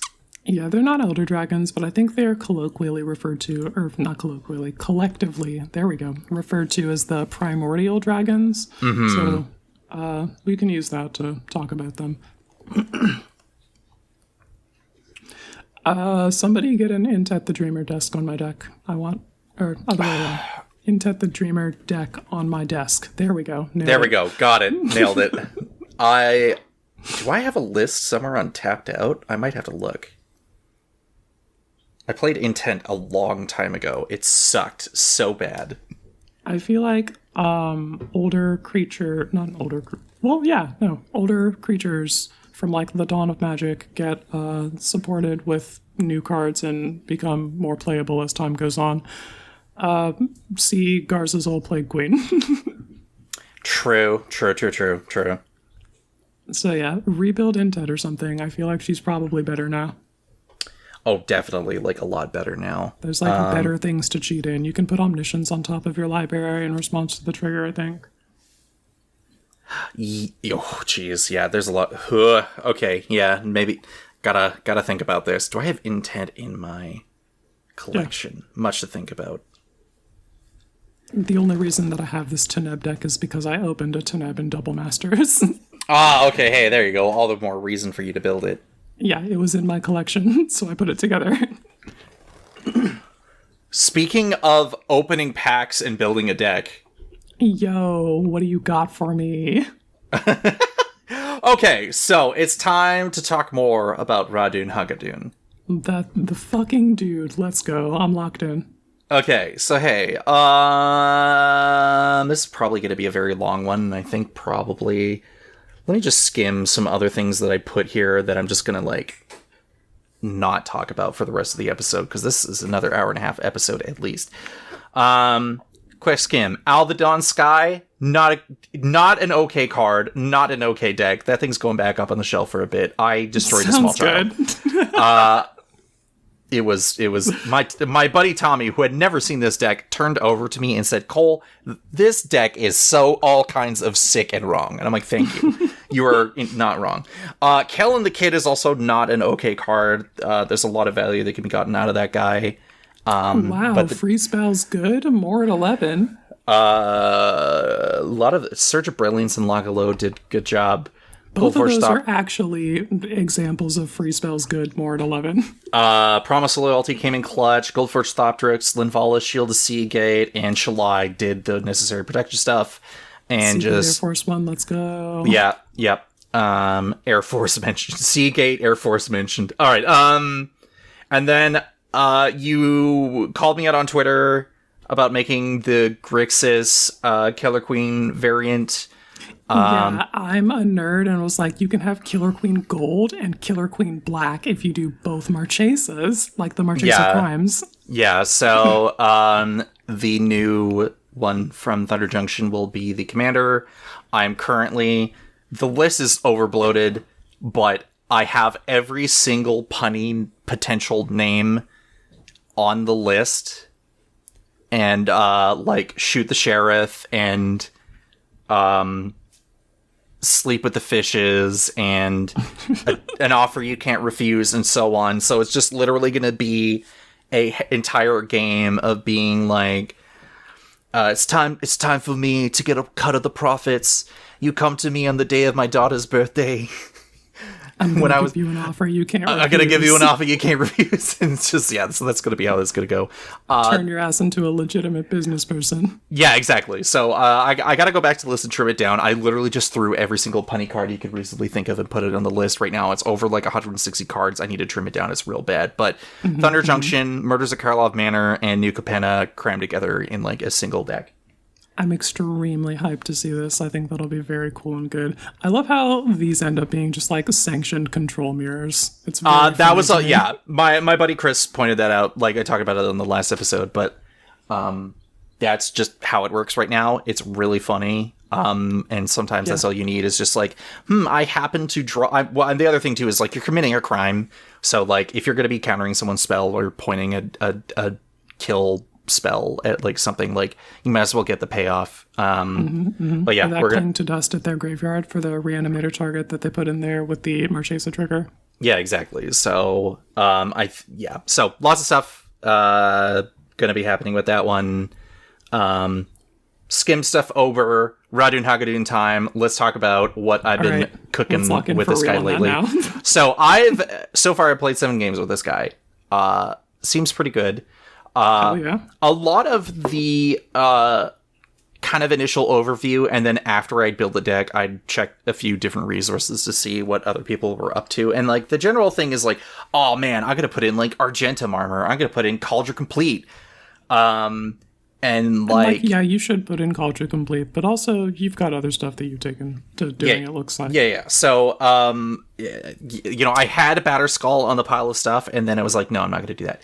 Excalibur's in the deck because it was from the Fallout, it's the Fallout, the Assassin's Creed boxes that I opened. So, like, yeah, it's going to go in there. So, I was like, let's do low to the ground stuff that, like, you can either bring back out and then keep out, or, like, sack now to avoid, like, removal and bring back, or just, like, stuff that just kind of holds its weight and then some. So, gotta get the skull clamp in. Sorry, not sorry.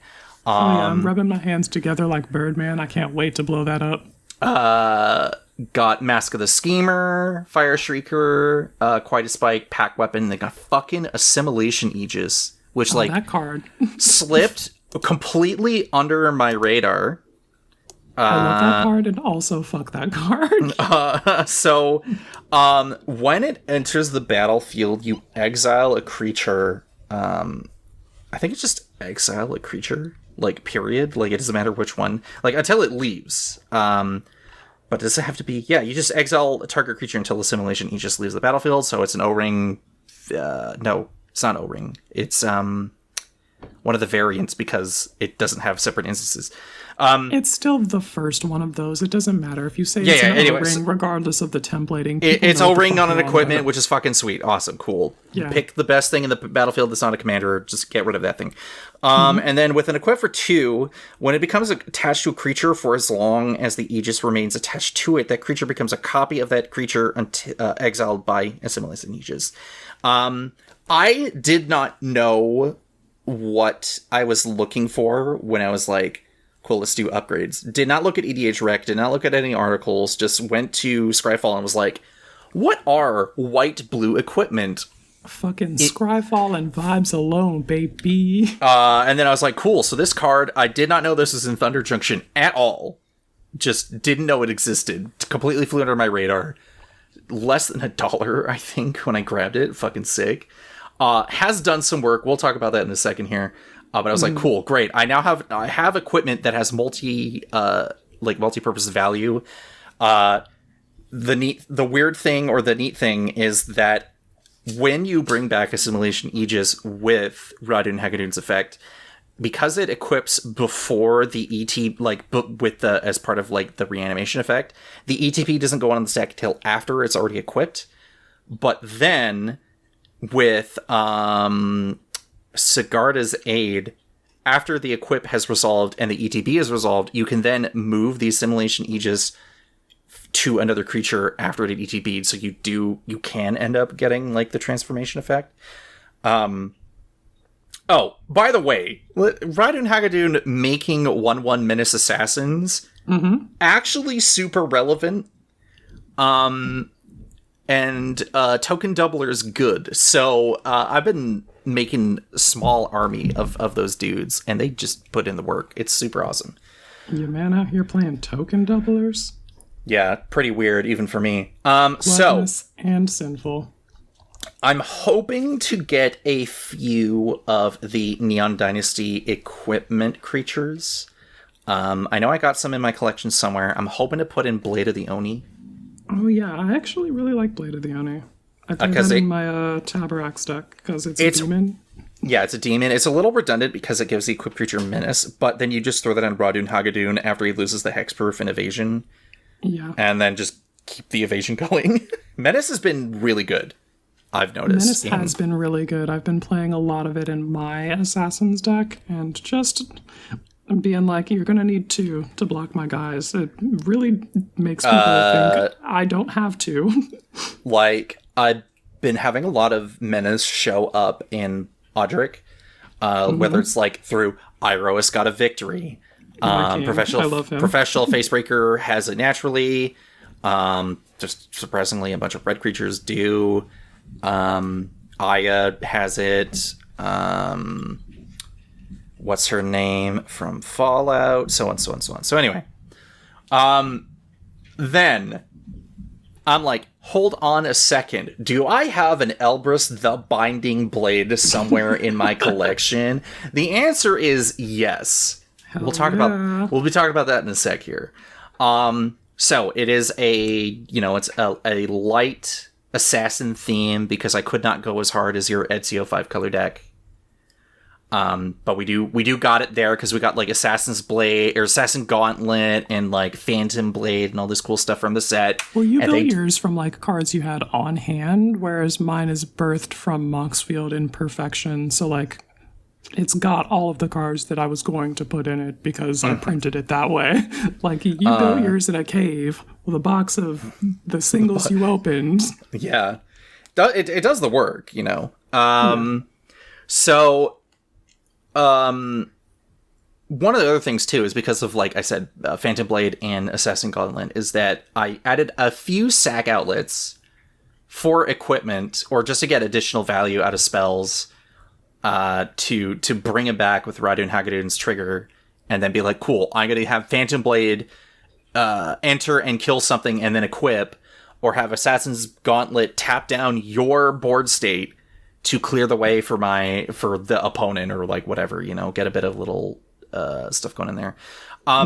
It feels clunky. It's been a great exercise for me because it's blue. Like it's like, I know last time we were talking, it was like, I'm thinking of making a Clue themed Esper list. And then that completely went out the window the more I started like looking at my collection. So it was like, so it feels like an exercise and it's been fun. Like all the games I had have been pretty fun. I think only one particular game was like kind of nothing really happened. It feels slow because of the blue versus the red of like Mardu. And I'm like, God damn it. But I gotta that's just be patient. I gotta be patient. Yeah, exactly. Esper's more calculating, more methodical. They like to take their time to get to where they're going. But once they get there, they fucking get you with like, well, you're going to talk about it. Quiet as Spike, you know? Good old Quiet as Spike. Did the work. And it has like a lower amount of creatures than I'm normally used to. The current list, I think I have it as 13. I think I managed to bump it up to 14 because I put in... what is that Phyrexian that doubles counters? Doubles counters? Tokens, excuse me. Oh, that's a Mondrak Glory Dominus? Yeah, I threw in Mondrak because I'm like, I can sacrifice artifacts to put equipment back in the graveyard and give him indestructible, and then bring him back and do the thing again. So there's some tech. Trust me, there's some tech. You can like loop your pre-war formalware like that. Yes. Oh god, pre-war formalware has been so fucking cool in this. It's silly, but anyway. You need to update your list online. Mondrak isn't here. Yeah. No, I couldn't tell you what I'd taken out for it off the top of my head. And who knows? I might put like Sanctuary Blade in there. I don't know. I'm trying to figure that out. Let's think about that. Covetous Elegy. Tell me about that. How's that been? Covetous. Maybe I should look at my list as I'm talking about it, because that would probably... it's the 6-mana Orzhov sorcery. Each player chooses up to 2 creatures. Sacrifices the rest. It has been actually surprisingly good. Because I am running such a low number of creatures anyway, if I happen to keep... Like, I might actually be willing to sacrifice Radun Hagadun to the effect to... You've been doing a lot of little tricky shit with Fake Your Own Death and Supernatural Stamina, being like, I'm just going to target Radun Hagadun with that, and then I'll cast this, like, Bone Splinters or whatever kill spell you have that, like, sacrifices a creature in order to pay the additional cost. That was Lethal Throwdown. From Modern Horizons. Yeah, no, again, there was a lot of tricky stuff in here, which made me feel very clever with this deck. It's very Esper of you. We like to see it. I got to counter a Breach the Multiverse with a Swan Song the other day. Joel fucking hated my guts right after that. He was like, no, Cole. And I'm like, I can't let you have that. There ain't no fucking way. You really can't. It'd be very funny. Evie and Jacob Fry have showed up a lot because of their partner with Yo, the partner with on that is actually so clutch. Every time I get to play like both halves of that, I feel like I'm the fucking assassin pro. Like no one's ever gamed harder. It's real good. Yeah, it's pretty nuts. I haven't had Silverblade Paladin out yet, but like either like a random Fire Shrieker or Duelist Heritage has been pulling the work. And oh boy, when you put quite a spike on your creature with double strike and evasion, you are like, it's time to watch your life total melt before our very eyes. It's very good. It's very, very cool. I have a lot of fun with that. So yeah, so I'm pretty interesting spot right now.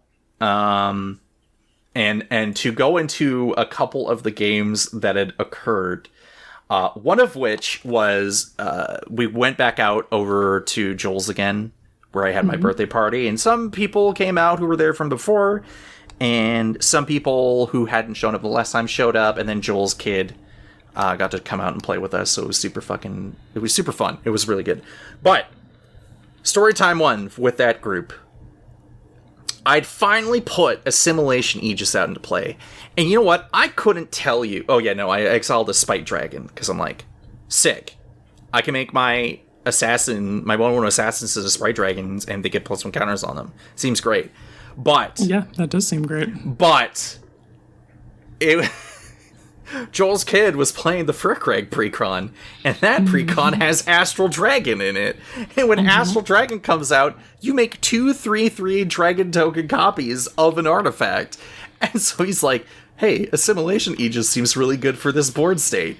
So he starts just exiling my board, like decimating whatever was good. He starts decimating whoever else had like good stuff. We're like, oh great, this is a good start. Then my buddy Tommy, who had shown up, was playing Stunt Double of the Astral Dragon to make more Assimilation Aegis dragons. Arna Kennerud, I was like, oh, it's time to get Arna Kennerud out with double fucking Assimilation Aegises. Like, I was like, please, for the love of God. And it's like, no. We're gonna get rid of that. When I double it, but when everybody else doubles it, it sucks. But it's different because they're Assimilation Aegis dragons, so it's different. But anyway, and it's just all this cool equipment. Like I had an Assassin's Gauntlet, I had Pact Weapon, I had a Skull Clamp. I'm like, this is gonna be fucking sweet. I love this. Gone. Board state's full of dragons. I'm terrified for my life. Joel's playing his Koram, the Gravedigger, or whatever the fuck that guy's name is. The Undertaker? He's the Undertaker, yeah. Then Joel's like, he's been milling a little bit. He's been slowly, and then he top decks a Karthus, Tyrant of Jund. Oh, the fucking dude, and all these guys are dragons. Now they're all dragons. So now he just takes control of everything, and we're just like, well, shit. And he had warned us. He talked about it. He turned over to his son. He's like, look, I know you want to play that Karthus, or sorry, bleh. I know you want to play that Frickrag deck. I am playing this deck, and it has Karthus in it. Are you okay with that? And he said yes, and he said okay. And then he played Karthus into that board state, and holy fuck. So yeah, it was over at that point. There was just way too much value. Yeah, Karthus is of a mana value where you cast that thing and things happen, TM, and usually you win the game in that sort of situation. Like, I take all the dragons, I hit you with my hasty dragons to just... There was a quick... I'm going to summarize this story because it was over on Lexicon that we had last weekend. And it was me and you and Cody from Brewer's Choice, and it was P-Frizz. And this is actually a big paragraph that I have here. Yeah. Cody had asked me, do you trust me? And which we will now go over and transition this story over to you. Because it was an adventure and a half. So, this is a game on Ezio. I'm fucking cooking. Cost reduction is incredibly powerful. Wow. And wait, this isn't the story. Listen. Oh, is that? No, this is the one, right? No, there was the one before it. Oh, is that this one? Oh, yeah. Okay. This is from the... That was from game 1. That paragraph is from game 2. Okay, this one. Yes. Gotcha. All right, so this one I'm on Jeskai TARDIS, actually. Real fucked up opening hand, for the record. I had Yes, one no, land, it was what the fuck. a Mox Tantalite, an Arcane Signet, a couple of Talismans. I drew into a couple of lands and then an Invasion of Kaldheim, so I'm just like, I get to 4 mana, I play my Invasion of Kaldheim, I shove all these rocks into exile and have access to them, and I draw my next couple of land drops and action. I'm fucking cooking. I cast all those rocks, I cast the TARDIS, and I've got just a metric fuck ton of resources. It was just, I was like, Doctor. what the hell? Truly pornographic amounts of mana, gamers. It was so much. So I get the first Doctor and the 10th Doctor out on the field. I swing with my TARDIS. It's fucking Assimilation Aegis. Yeah, get that fucking thing out of here. I'm not having it. Yeah, definitely complicated things. How the fuck am I supposed to close that? How did I War do Dogs that in at Exile? instant speed? I can't remember. Fucking beats me, dude. Oh, Sigarda's Aid. I remember. Continue. Oh, yeah, Sigarda's Aid. That card gets me. So yeah, my phone box gets sent to the exile. My War Doctor's in exile because I didn't have the resources to cast it off the air quotes wheel. None of that matters anyway. I find a Descent into Avernus. I cast that guy. Quintorius shows up. I'm also casting spells from exile, making burn damage, gaining life. It's all really cool and good for me. I take an extra turn with the Doctor Time Warp, and then somebody casts a fog after the Descent trigger and on my extra turn. So I'm like thinking I'm going to do big damage or whatever, and they're like, no, you're not going to do big damage. I just do a little bit of Quintorius burn, and then I have to pass the turn without cutting somebody's fucking head off. So I'm the problem. I need to be answered. Cody's on Tavash. Apparently he's got that answer. He looks to Cole, air quotes, because we didn't have face cams, but you can tell if this was a situation in person, he would have looked Cole directly in the eyes and been like, Cole, do you trust me? He extended his hand through the screen in offering and said, "Do you trust me?" And you're like, not really. but, all right. I shook that hand. I made my pact with the devil. You really did. And so Cody goes to combat, swings a bunch of guys at you, and we're all like, what the fuck is going on? This combat damage sets Cole to 1. Do you trust me? Yes. All right. Full send. Huh? We're all like, what the ever-living fuck? And then Cody starts tapping an unholy amount of mana. So much mana. Like, what are you doing? Boy puts a profane transfusion on the stack, swaps my very high, like 40 plus 41. life total. It was 41. It was 41. Swaps my life total of 41 with Cole's life total of 1 and puts a 40-40 on Cody's board. And Cole just like doesn't even have to lift a finger to kill me. He goes to his turn, takes his little game actions, dusts his hands off, and passes the turn, and I fucking die to Descent into Avernus. Amen. So good. I also happened to circumstantially board wipe Cody's board afterward, to which then immediately afterward he wins the game. It was like, oh man, that was some magic. That was some peak fucking magic. But seeing you go from 41 to 1 and be like, I just fucking die. I had it all, gamers. I was on top of the world. That was my game. You were like, come into the crab bucket with me. And I was like, okay. And then Cody was like, I put you to 1. And I'm like, oh, this is fucked up, Cody. And then it was like, no. On second thought, I'm an evil wizard, and your life total is not 1. I'm Yami-Yugi the Pharaoh, and my grandpa's deck has no pathetic cards. Uno flip. Just fucking. Really, I'm just like, I'm about to do it to you, Cody. No, you. Send you to the secret layer zone. Holy shit. Oh man, that's some peak Magic the fucking Gathering. Let's talk about some other peak Magic the Gathering with your other game, or the other game we had immediately afterward. The other game that we had on stream. We're on the clock. We're on the clock. Let's get to it. All right.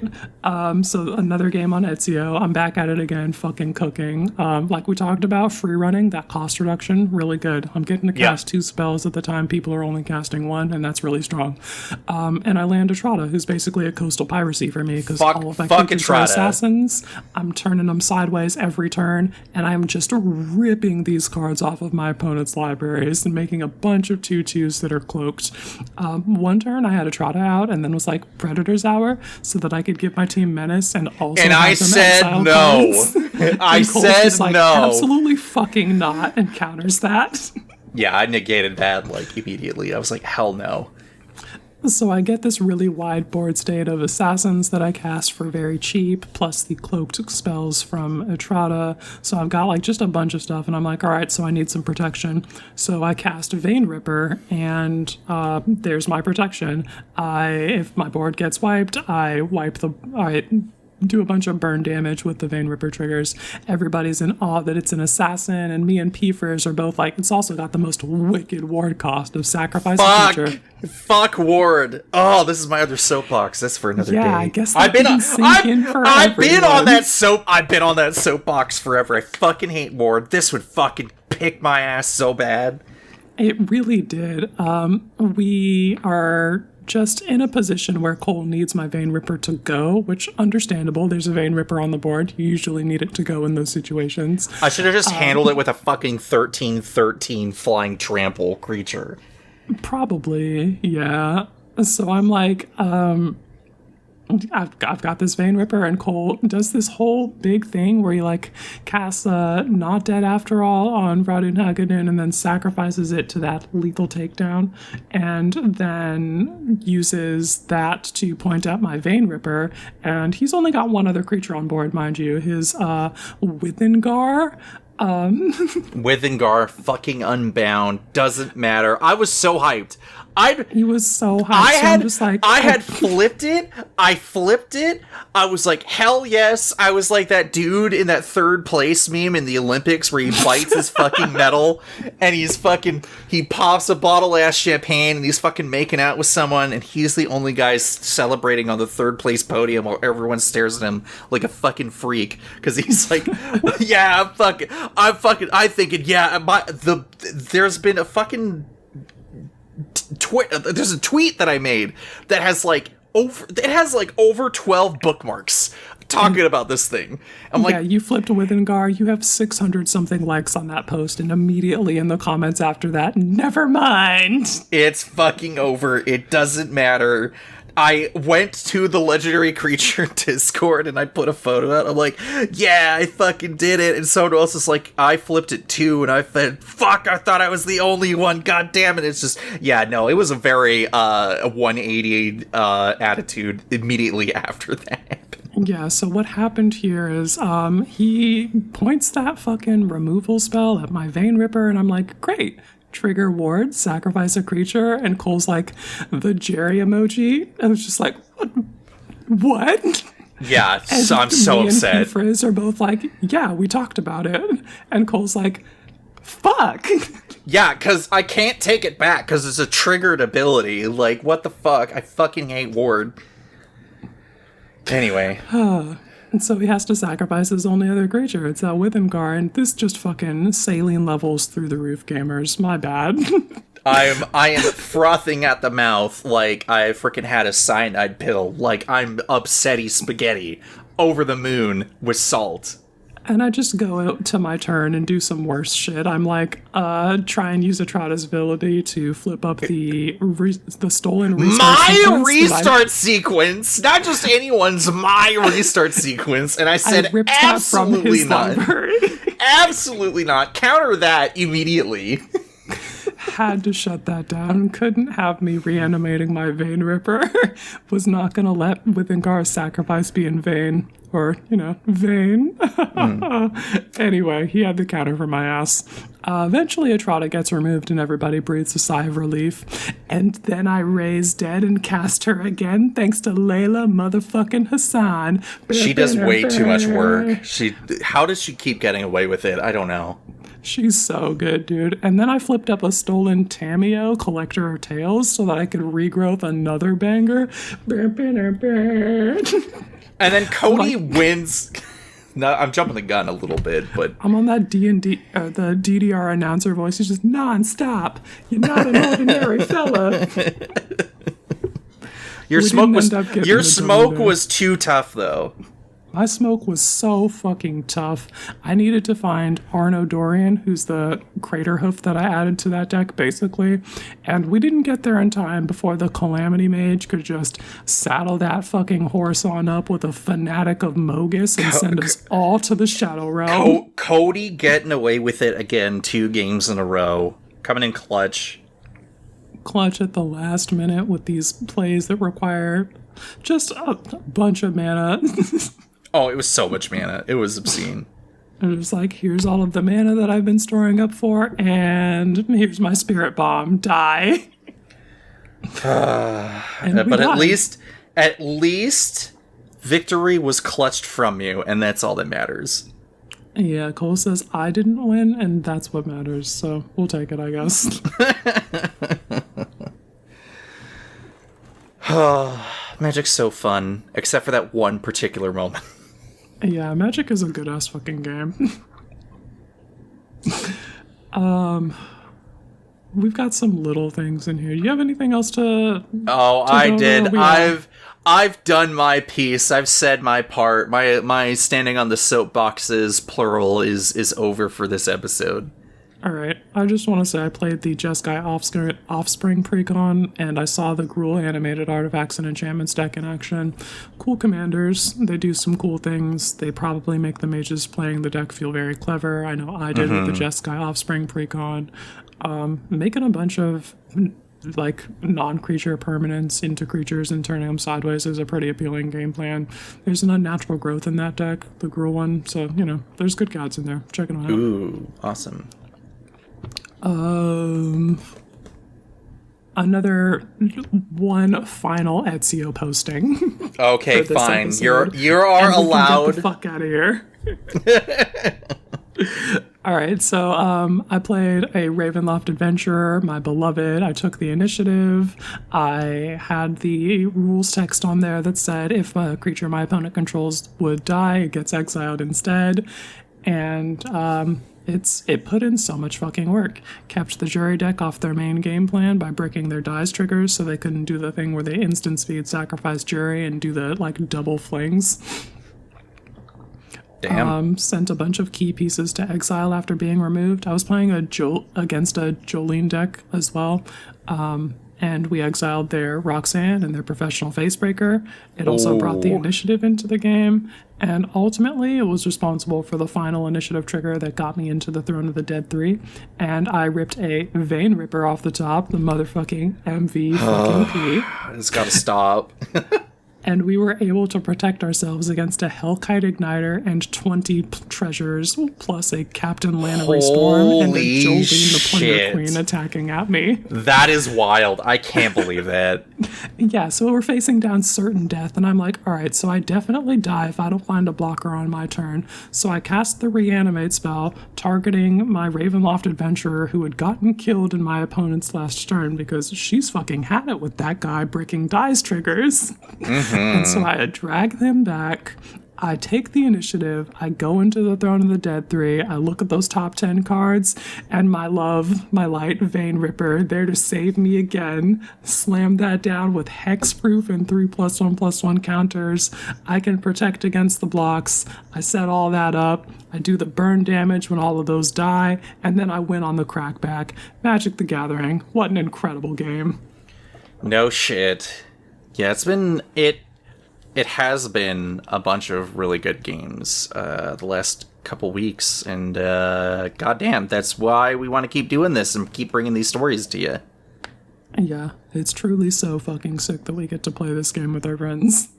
No kidding, especially across the continent, across the ocean, it's...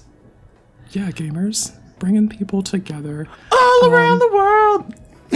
I think I hear the outro music fading in, so tell the people where they can find us online or whatever. Nah, Uno card on you today. All All right, fair enough. We're on HBVC_MTG on Twitter collectively. We've got Cole at Uncommon CMDRMTG on Twitter. I'm at Grodic Energy. We're both, not us both, the podcast. The podcast is on YouTube if you like to listen there. The whole thing is also available wherever podcasts are sold, so you can find those in other places if you want.